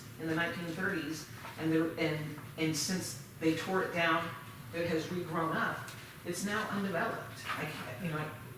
We don't have, but I've see, looked at, okay, even the don't property have a that you're record. talking about, it has an address. I'm very sure there was a house there Okay. at one time, but there hasn't been a house there as long as I've been there, and it's been grown up as long as. here's where I am. So, The state thing that you all are saying, I don't see there is nothing that says that the municipality, if it is a nuisance, that we can't have anything to do with. well, here's the problem with. So it. that's the part. Right, Yeah. but this is the part too, that So if we we talk to gotta- Kevin Etheridge, it is so difficult in a court of law to prove nuisance, because what is a nuisance to one is not a nuisance to another. So what is a nuisance to you is not a nuisance to him. What's a nuisance to me is not But a if nuisance you to have him. a neighborhood, I Don't get got a angry with me, neighborhood. don't be upset with me, I'm Well, just well, telling the you, reason- I'm just telling you what the city attorney has said. Yes. I can't change that. Here's So what I I can't have to- recommend something okay. outside of that, it Okay. is what it is. And, So- and you said, listen, all I hear, everything you are saying, I have heard for years. I'm Because it's the asking, law, I can't, unless the law changes, I so- can't change it. I have a What I question. I'm can't saying- change what is the law. we got that. What I'm Okay, so but you asking, keep asking me to I'm do something asking- and I can't. okay, I didn't ask you to change it. I asked you. To do just something like about that. it. I can't The do law- something about it I'm if the saying law doesn't right allow now, me to. right now, I ask you, you said, what is tell me the state law that says that we as the city, as the municipality, cannot have anything to do about a lot like that. And nobody has shown that. They have say a it, question. but it is not written I have a question. So nowhere. if he's back. So I ask you to just show me Please don't yell that. at me. Okay, well, you yelling at me? No, I'm not. Yes, you No, ma'am. But I'm also not gonna let you talk to me like that. So, Okay. when Hang on, when all Kevin right, comes so back, that part when is Kevin over. comes back, Okay, if let he's that back go. before I come back, I'll get him to get you that law. So we I can't, talked to Kevin and it is so- not there. I have a question. It's saying that we can't make a law specific to undeveloped. Right. But we can have a law that's citywide that we can enforce on undeveloped properties. You can't tell them that they have to cut it down, cut it back. That's the point. So a property that, my house, if my grass is 36 inches high. Yours is a developed lot. So so what I'm saying is that we can have a law that's citywide. We just can't specify undeveloped. No, because that's an undeveloped, there's a difference, there's a clear defined definition between a developed lot and an undeveloped lot. We can, if someone has a house on a piece of property or a business or some kind of structure, we can say, and it's already been cleared, it has grass, it has plants, it has briars and weeds and, or whatever, we can say, you can maintain that. Hartsville says that theirs can't be higher than 12 inches. Ours can't be higher than 18 inches. I think Florence is 12 inches. And Hartsville says that you have to be able to maintain grass, weeds, briars, vines. If there's dead limbs in a tree, you have to cut those out. But to just go in there and say it's overgrown, and I understand what you're saying, that it's getting to be summertime and there's gonna be wildlife that's gonna be crawling around and doing stuff. I get that. But it's wildlife and it's the woods, it's undeveloped. We can't tell them to go cut your tree down or to cut undeveloped property. So what she's saying, if you go to the country club and there's a $500,000, $1 million house sitting here and $1 million house sitting here, there's a lot of lots sitting in between that are woods that were never developed. But what she's saying is somewhere down the line, there was a house, then it was developed. But what she's saying is she can't prove that there was a house there because there's no real record. If you can go back in 4 or 5 years and say, oh, there was a house here and there was water there, and you can pull it up, then you can say at one time it was developed, then you have a little bit stronger case to do that. With the lot that Ms. Reed is talking about, I went back, Yeah, that's as what's long as we have records, to hopefully find a demolition permit or something that proves that it was there. I can't. That's what So I'm saying. I If you can prove that there was something there, then we got a case. But if we don't, then it's just like Sounds like, a set of woods there, they're woods. You can't make somebody clean the woods up. it sounds like we can't do anything about undeveloped, but maybe we can look into the legality of a law that's citywide. Okay, before you go there, here's where my argument is that whatever, since I came on council in 2016, it was not in the shape that it is now. And if the letters and the things have said whatever, and the only definition for it is the height of these growth. And if they did not comply with the height where we said that we find them from, how come we do not have any authority? They did not comply. She sent letters, they did not comply when it was. If it says you got to cut them at 12 inches, or if it get above 12, if it get above 18 or whatever, show me that. And when they didn't comply with that, where? A letter was never sent. I looked at both of those properties. For neither of those properties, a letter was never sent. She received something in, let me see, in, oh gosh, might have been 20, or somewhere along the line, because they sent, Mr. Stanley's son is related to them, and they tried to get somebody to come out there to cut. So something was sent her, I don't know who, what, when, but she had Mr. Stanley's son Why out. don't we do this? But They don't have- we gotta do something They else. don't have the authority. There's some things we just can't do. Oh, but it doesn't, I don't see. I know why it no, doesn't seem right to you. No. I said, I have not seen that, because they keep saying it, Well, but there is, she the went to law the Attorney is not General's, saying the that. Attorney General's office will respond to the request, and they will put it in writing as to whether it happens or it doesn't happen. So that's the value of getting an Attorney General's opinion. I'm not disputing that, because I've asked that, I just simply Who say, have you show me asked it that. of? Oh, you want my site? Ask it of the right people. No, The our city asked, our city Okay, she attorney, was- okay, his opinion is different from what you want to hear. We still send letters for those. If we ask the Attorney General's office, the Attorney General's office may be different from what you want to hear. No, I'm saying. But we can only act on what we can act. That's just another avenue, another opinion you can get on the issue. and would you, because it's So only we send letters, we exists know that in, we have well, a line only every exists I just in had this, Nita in send this out council notice in to the everyone area, who sent that no one else would do it as an attorney, and you got the ideas, why not do that for me? It's grass seed season. Why not? Well, for one thing, we are a city council, and we really don't go to the city attorney with our personal request. It's not personal. It comes through county council city council making the request. My suggestion is to ask the AG if you don't like what Kevin's opinion has been. I just wanted Okay. us, as you have heard me, I'm giving you all the scenario. That property did not just get like that.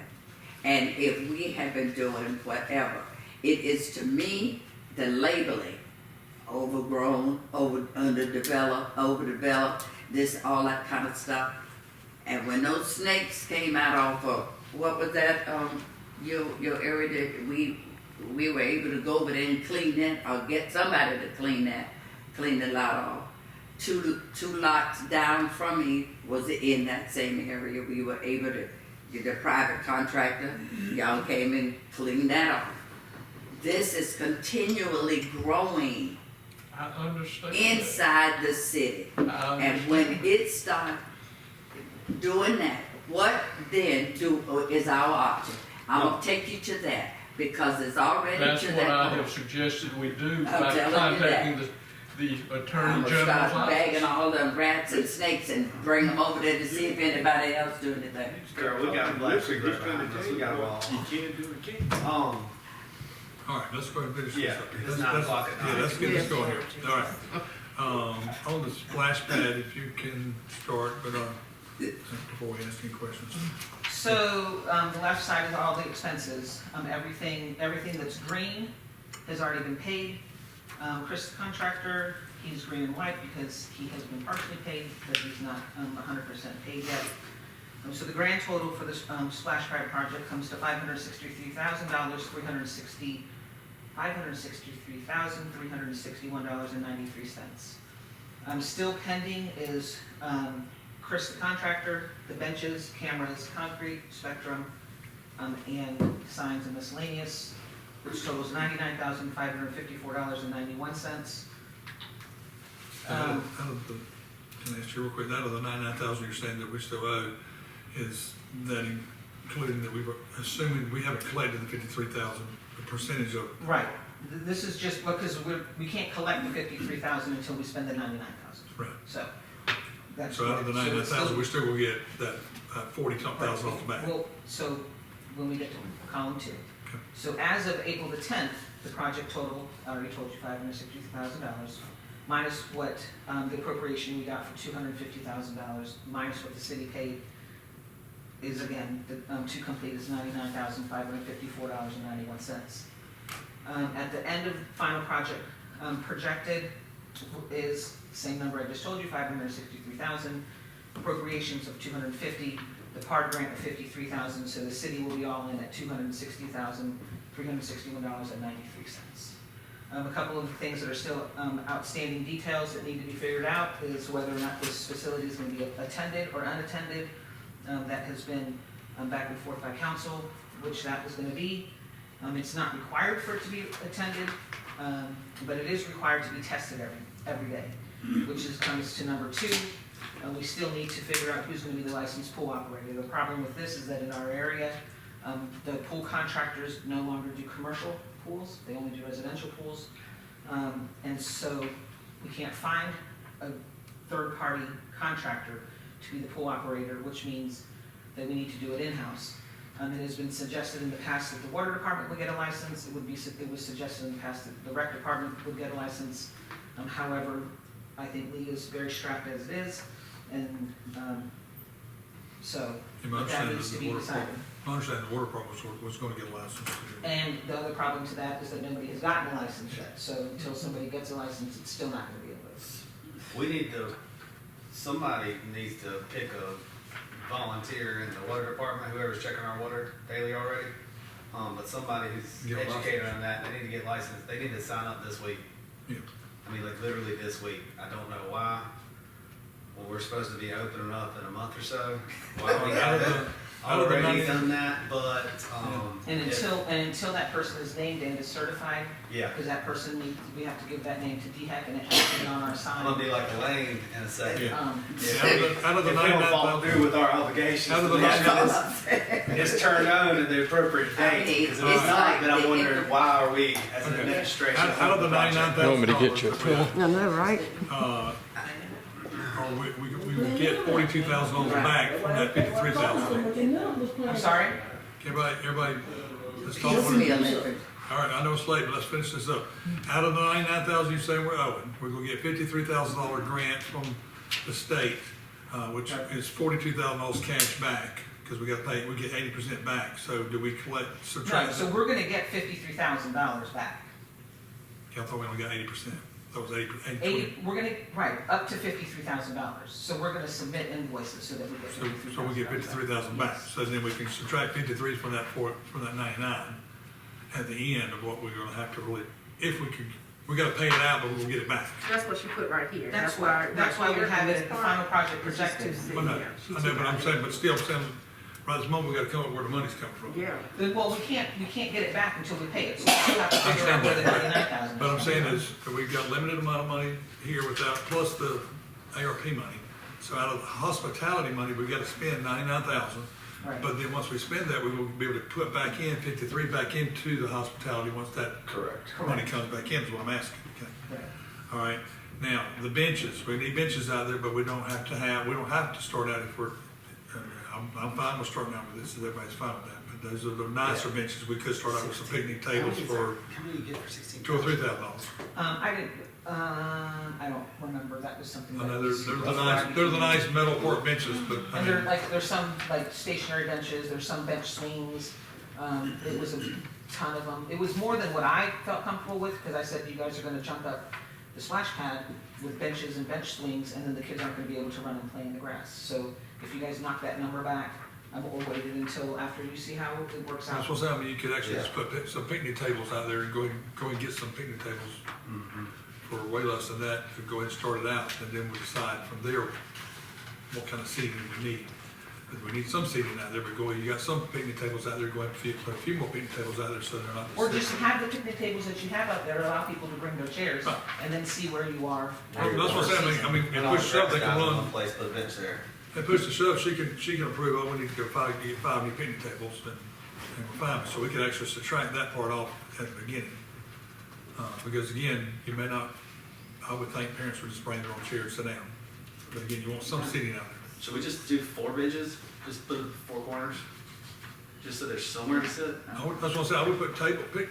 Well, See there's how many gonna, picnic under the tables you got out shelters, there's there. gonna be benches. But aren't there So some maybe put tables, 2. things that were there all the time? I Yeah. mean, That's what's happening, you may need some more. Yeah. Or you can just, like Leave- Ms. Elaine said, we already had some, Yeah. leave those there for the first season and then see where, you Well, know, that's what I'm saying, if all of a sudden you need 2 more, 3 more tables, she can quickly run out and buy 2 or 3 picnic So tables. right now, what you're saying, just take the 16,000 out, right there, to reduce it, so we don't use what we got. So no benches. That's what I'm saying, if we see that we need some, she's got the authority to spend up $5,000, she can run out and buy $500 worth of picnic tables, I mean, you know. All If right. you need to buy 2 or 3. Is she comfortable doing that? Are you comfortable doing that? Absolutely. Yeah, that's what I'm saying, if you see that we need 2 or 3 tables, or 4 tables, I mean, that's not, it won't be nothing Alright. major, you're going to Lowe's and buy some nice tables, Okay. because you don't want them sitting there with nothing. So again, what does Chris, the contractor, got to do? Now, he has to just spend, he's finished. He hasn't invoiced us because his father passed away last week. Okay. According to So Lee, we he just owe said- him this We just owe 32. him, Oh, right. okay. but according to Lee, he said $11,000, they're supposed to talk tomorrow. Okay, and so that's according to Lee. Right. The number before that I had was 20. The number that was approved by council is 32. So it's better to put 32, Right, I worst case understand. scenario, than to undershoot it. I And understand, then but I'm we just have letting a council know that it could, it should come in less than Somebody that. would just let us know if it comes, what the final number is. I'm saying, we could go ahead and vote to approve up to this point, but it should come in less than that according to Lee. But again, it's still, I would go higher than 11,000, but it should be higher than what she's saying is 32,000. Okay. But it should come under that 32,000. All right, so we're gonna designate, I'm sorry, just trying to move this along. So we're gonna designate someone in the water department, to sign up for checking the water, get tested, they'll sign up this week. We're gonna, So, Tomorrow, tomorrow, yeah, they'll sign up for the class tomorrow. I like that. Let's give it to them. tonight. Yeah.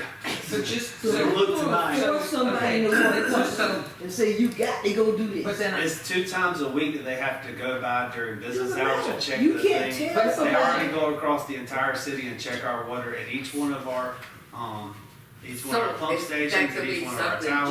Jonathan and, what's his 100%. name, Mike? So They what I'm agreed previously they could too. Yes, ma'am. so but I'm gonna say this They just did not because agree to I it. want for you to not have false hope. Okay.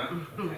You can't push Those that on classes somebody. aren't given, I'm Just sure we have ran. already messed up. That's why I have a sense of urgency. so, and I appreciate your sense of urgency, but when it's looked at and there's not a class in time, I just wanna We'll prepare. have There's a, no we'll have an full contract. emergency meeting to discuss. There's not a pool contractor that can do it this year? No, there are not pool contractors in this area that can do it this year, because it has to be checked daily, so it has to be checked every day, and then it So has people that to were be. doing our pool before can't do it? No, they don't do commercial anymore. So, We'll worry about the emergency at the emergency. Let's not worry about the emergency, because they're gonna sign up for a class tomorrow anywhere in the state, and they're gonna go there and get the class done, right, guys? Right. Right. Yeah, okay. Who's gonna pay for that? Okay. Who's gonna pay for that? Get them I guess the Well, person who didn't sign them up originally. What I was just concerned with, that we're just learning of this now. I thought that when all of that other stuff, when we So- learned about what did, that, this wasn't put out so that someone in it the was water. put out, it was put out, Uh-huh. okay? But the Nobody supervisors ever of made a those decision. departments didn't make a decision. So, I see. So because, tomorrow we're because asking for at them. one point, it was said that the water department would do it, but the water department was gonna charge the rec department for the testing. And so then the rec department said that they would do it, and then the water department said, no, they would do it. And then the ball fields and all of this, and now Lee has a very skeletal crew to be able to take care of all of the ball fields, all of our current parks that we already have, and then to add something else to them that they already are gonna struggle to I take got care of you. everything they already have. It's special qualification. Yes, you have to be a certified pool operator. Well, we, I may have somebody I can contact. okay, Okay. I'll well, check with just you work on about that it. tomorrow and let us know. What's the class like that cost you? I have no idea. 450. $450. Maybe it won't be.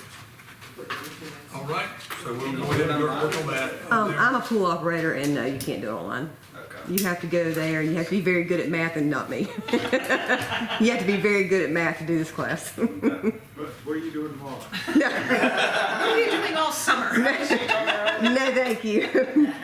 But they're offered at the beach. Okay. You have to be in class. Well, they'll get a good night's stay. All right, so we're gonna say take off the benches. leave the contractor at the same price, but it could be less than that, hopefully. And everybody fine with the rest of it? Okay, so are the cameras already installed? They are not installed. Spectrum's already done though, right? Spectrum's already done. Already Spectrum's already done. No. We're just waiting on the concrete person, so then the fence He's guy. ready to go, I just So need the to. fence guy. Right. Need So some- do I have a motion to approve, $83,103.37, so moved. okay? You make a motion? Sorry, I'd like the motion to approve $83,103.37 up to, So we've for- taken the 16 from the 99? Yes, ma'am. Yes, Okay, And so that's probably- the 83. And we're going up to that because it could be less because of the contractor's price. And where are these Fingers funds crossed. coming from? Hospitality account, they said We we have had to have it funds in there. hospitality? We do. Is the funds in it? What is the balance in hospitality? I know we got to pay that 160, bond, right? $166,000. When's If it that can't bond be gotta be paid, paid? if it can't be paid from that, it's gotta be paid in June. City manager, I'm talking to you. Okay, well, I answered your question. City manager, I'm asking you a question. Last month, it was Motion's on the table. 194, So what now? 198, What line? what y'all were told last time. 198? Okay, so we taking, just for Probably clarity, not. so we're Just taking fireworks and splash pad out of hospitality. You got it. And we're gonna have enough to pay this, That It bond. depends on what comes in. Oh, after God. that. So you said That's 83? $20,000 to $40,000 each month that comes in. 83. So June is Ms. 2 Miller, months away. I don't know if it depends, but I know But our the ARP money clerk can and be treasurer shifted. said we did have enough in there. She said she would shift the ARP money in there until she has to pay, gets the money back in there. How much is that bond? 150,000? I think it's Which one? 158. 158? Well, I mean, Do I have a second? Yeah, there's a motion on the table, That guys. leaves only $40,000. Okay. So how you gonna pay for it? Mr. Miller? How you gonna pay the bond, Billy? Second. Yes, sir. Mr. Seegers, second. So how you gonna pay the bonds, Miller? There's a motion on the table, through the hospitality account, like we said. There's no Third time. money. There is money in there. We've talked to the clerk and treasurer, she said that. Every time, I don't know why y'all are playing this game, but it comes, the account raises 15 to 30,000 a month, 22,000 minimum. 22,000 minimum. So If last you- time if we spoke. You only gonna have 40,000 left. Last time we spoke, it was 194 or 98. Add it up. Then you You're added only gonna 20,000 have more. 40,000. I can't do math very well, but I'm gonna guess that's 220. Then If you, you take, you got 198, you take 150 from it, that only leaves 40. If you only get 20 next month and 20 next month, that's only $80,000. You talking about spending 83 right now. Plus, what was that you gave the chamber? 12, 13, 12 times? 12.5. So you don't, it doesn't balance out. Or You're you said if short. you have to move any money, you can move it from the ARP until the funds come You're in. short. so, There's a motion and a second on the table. You gonna spend money you don't even have yet. No, ma'am. You can sell it like that you want. You can say it's an You just spend money you don't have $800,000 yet. project. You wanna make a motion? That You make bond a has got to vote. be paid. Okay. Guaranteed paid. You vote? thought that we got it. Okay. I mean, I just Aye. don't see how we just go stop with it. Mr. I Miller? don't know what else. You talking out both sides of your face. No, I'm I haven't saying, gotten both an sides of answer your to the face. question. I'm saying it straight What's up. that? Don't. At this point in time, Ms. Hawkins, with the minimums that we get in, What I say to you we is spend what this I'm money saying out tonight, here. we will be in a Okay, position no. to Well, I pay don't the know bond what you're payment. talking about. I'm gonna tell you out here now. I cannot But anyway, be sure whatever. the money I'm comes sorry. in. Whatever. I shouldn't matter, right?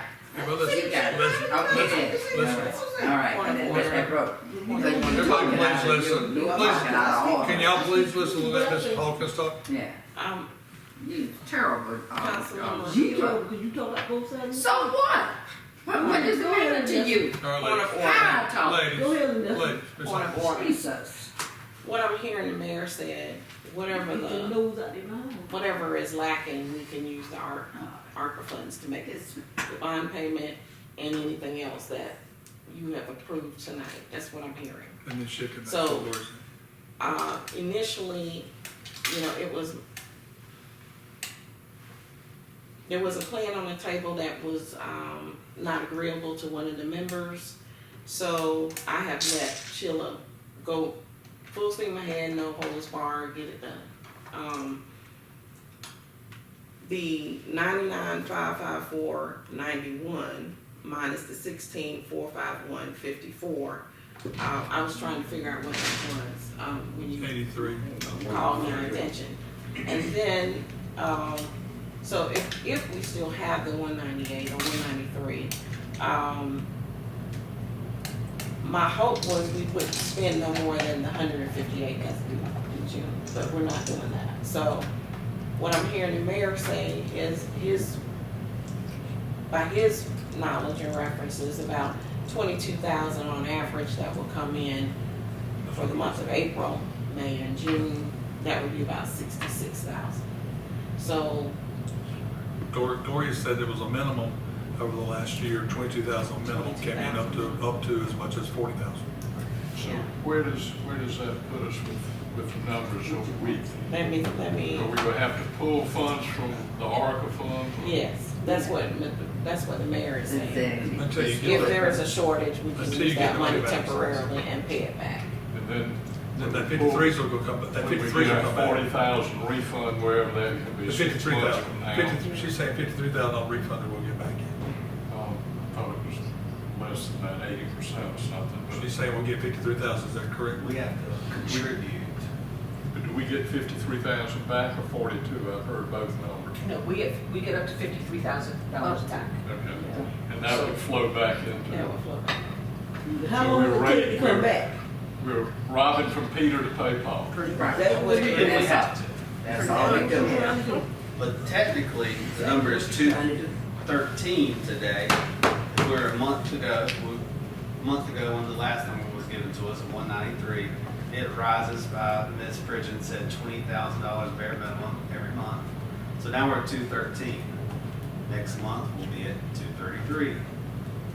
So, of course. Hostile accounts increase 25,000 a year ever since I've been on council, every year.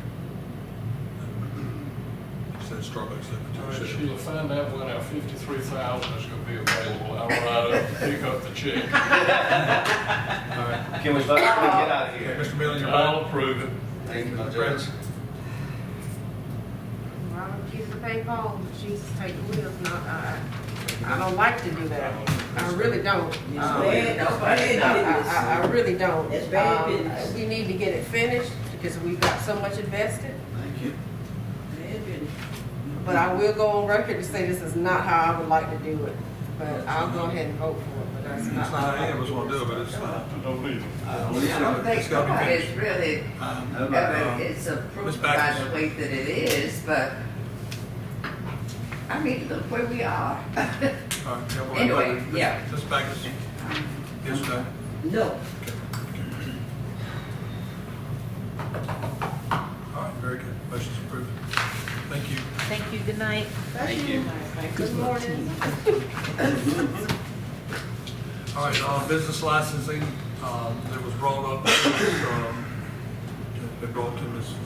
Hawkins about the smaller vendors coming in for like, the farmer's market is the one that been addressed. When the small vendors come in, the vendors in the past have come in around the square, to when we did the parade and stuff like that. Little mom and pops, little craft things want to set up, and they're still making money, but they're not actually a business per se. They don't have a business with the IRS or anything of that nature.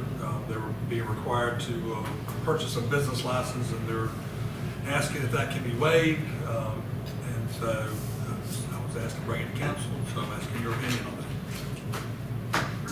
Before y'all answer, can I speak, please? Sure. Before y'all discuss that, I was approached by Mr. Nettles about this. He came and saw me personally. And he had a rationale for why it made sense to assist these vendors with waiving fees. At least one person on staff said that is not fair because you may cause hundreds of vendors that come in on other events to want similar treatment. So at first, I was like, okay. I read the rationale. We were compared to the city of Hartsville. We were compared to the city of Florence, where they provide a farmer's market, I guess, without cost to the vendors. But that's it. I'm really not familiar with the way it's set up here, but when Mr. Nettles came to see me, he said to me, remove the request to be heard from the business license. So I did. And he also reminded me that it was my call to make as the city manager. I said, okay, let me think about it. I'll read your rationale. I appreciate you coming by and at least letting me know what y'all would like to do. As I read the rationale, there were good points as well to support. But when I got to the page, to page 2, our $25 or $50 if you're outside the limit, which is one time per year, I was a bit taken aback. He mentioned to me that they charge $15 a day for every vendor day that they're there. So if it's 3 days a week at $45 and 10 vendors pay you $450 a week and you hold that space for 10 weeks, that's $4,500. My thought was, even though I'd already made up my mind I wasn't going to do it, I wasn't going to waive it, what about reducing your own fees? So that's the way I left it. I was asked why didn't I respond. I thought that it didn't have anything to do with the last meeting because it was asked to be taken off. However, I guess that was not good enough. I did respond. I gave my rationale, and I said we're not going to waive the fees. In fact, my suggestion and recommendation is whenever we do procurement even, because we had this come up with the concert series, we need to tell every contractor, vendor, you need to be paying the appropriate business licensing fees, permits, or whatever they are, to the city of Darlington. So keep that in mind when you do a quote to us or if you want to do business with us. So at the same time, I went back and said to Mr. Thomas, they need to pay their business license fees because that's how we do business. So why are we here again talking about that? I'm not understanding that. And I feel like what I said was appropriate and well thought out and justified, that we're not going to excuse just some. And especially if you're getting some funds. So my suggestion is, how about you charge $7.50 a day? And then, because the onus was, we're putting a burden on these folks to take part in this, the beginnings of a farmer's market to enhance things that we do here. It's one time a year. 25 if you're within the city limits, 50 if you're without. I did incorrectly answer.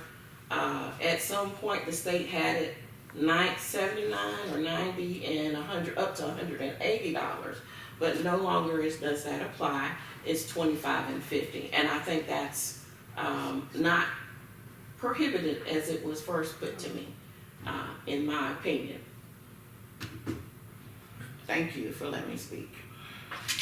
So, I need to stand up. And I agree, because it's the city manager's decision. Why is it back at council again? I was asked to put it on the agenda again, so I did, so that council could discuss it and it could be publicly discussed and to see if that's what everybody approves. I don't understand why. We don't approve. This is the city manager's decision. Then we should be in this. Oh, We should be in it. But I want to know, why is it that they feel they should not have it? I mean, Well, if you're gonna give one person a free license, then everybody should get a free license. Well, the I one- know, but I want to understand why they're asking. Okay, the reason I put it back on everything is because a lot of these people are people that are come in, they don't have a business, okay? They're just a little mom and pop trying to do a creative crafts or whatever else, and then we're asking them to pay a small fee to be a business fee. Crafts are no longer and part so- of that, Yeah, is what I've heard. Crafts are no longer part of it. But if they're making money, they got a business. They came there to make money. They didn't come to give away this stuff. They came to profit and make money. The people who participate in the sweet potato festival, from what I understand, have to pay a visit, have to get a license. Exactly. And that's one day. Exactly. That's one day. And We're it's- sitting here struggling, trying to figure out how we're gonna make budget now, and now we're gonna tell these people, you tell them, trying to figure out how every department can make money, and somebody's gotta pull money in, and where can we generate revenue, and yet you wanna push the little money out the door. We need every dollar we can get. If everybody else has to have a business license, yes, they need one too. I mean, that's not cost prohibitive. We're not asking you to shut up half of your, of the sales that you do. It's $25 or $50. You are a business, and obviously they're in business, and they have to have some sort of tax ID number in order to sell anything. So yes, they would need to have a business license. And if they feel $25 is too much, then they're probably gonna feel that the $15 they have to pay to be a part of that market every day is gonna be too much, and they won't participate. So, in our business, the fee that they pay, that is for a year.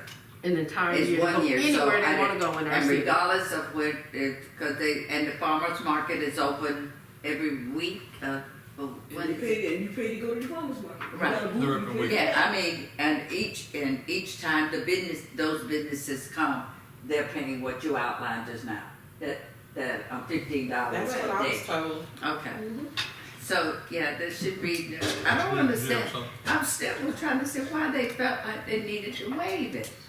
Why would they even I'm ask that? interested in incentivizing and trying to help it grow. I don't know long term forever if we want to stop the business license or charge them a prorated rate or amount. But also remember, just last month we had the Food Network come and we didn't charge them business That was licenses. 4 trucks.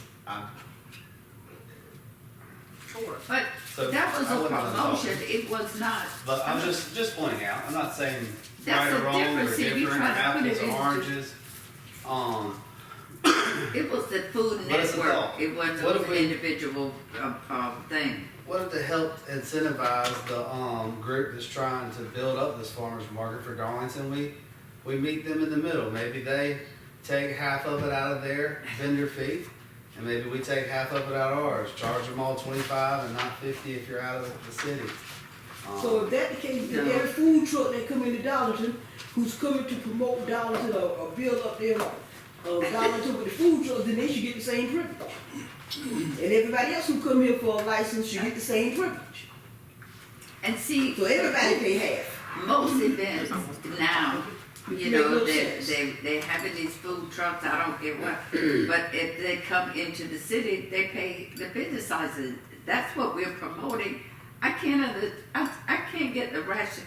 I really don't understand it. Do we need to be assessing the business? This is a crazy question, but I'm gonna throw it out there. Do we need to be assessing the business license against the individual vendors who come in, or do we need to be assessing the business license against whatever group it is that is operating the farmer's market? That's a good idea. No. And because these are just like sort of subcontractors for them. So does the license go to the person who's, or the organization, I'm gonna call it the farmer's market organization? Are they the proper party to be the licensee? And they can have whoever they want to come in there, whether they have one person or 6 people, however many they can throw in there. Where should the fee be assessed? And that's So with that said, then you can say, then all the vendors can get together who got food trucks.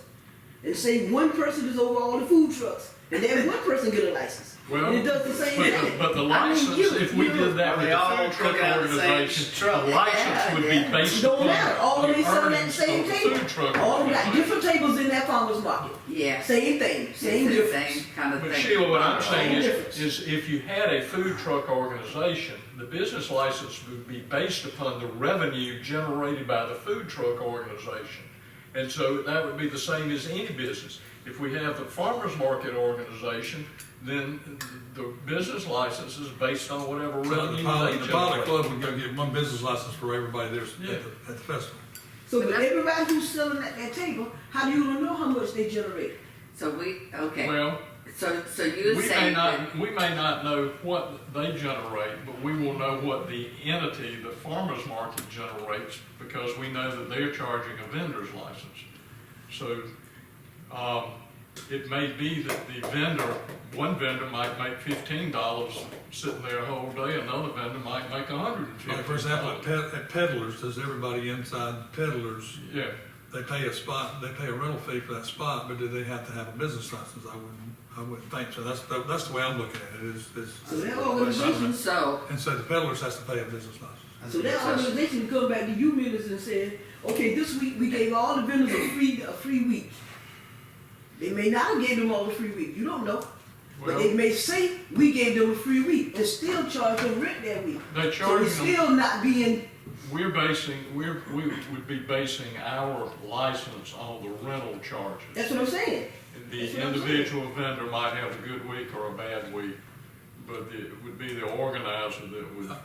That's what I'm I saying. was just looking That at- I'm looking at the market. You saying the organizers charging. Okay. I'm looking at the market being like Peddlers. $15 I'm a just fee, throwing right? that Go out in as there, something for each person at consideration. Peddlers has to That's what I'm pay saying, a business license, yes, is what I was. okay. Yeah, I'm wondering The that. farmer's market is run by what, the chamber?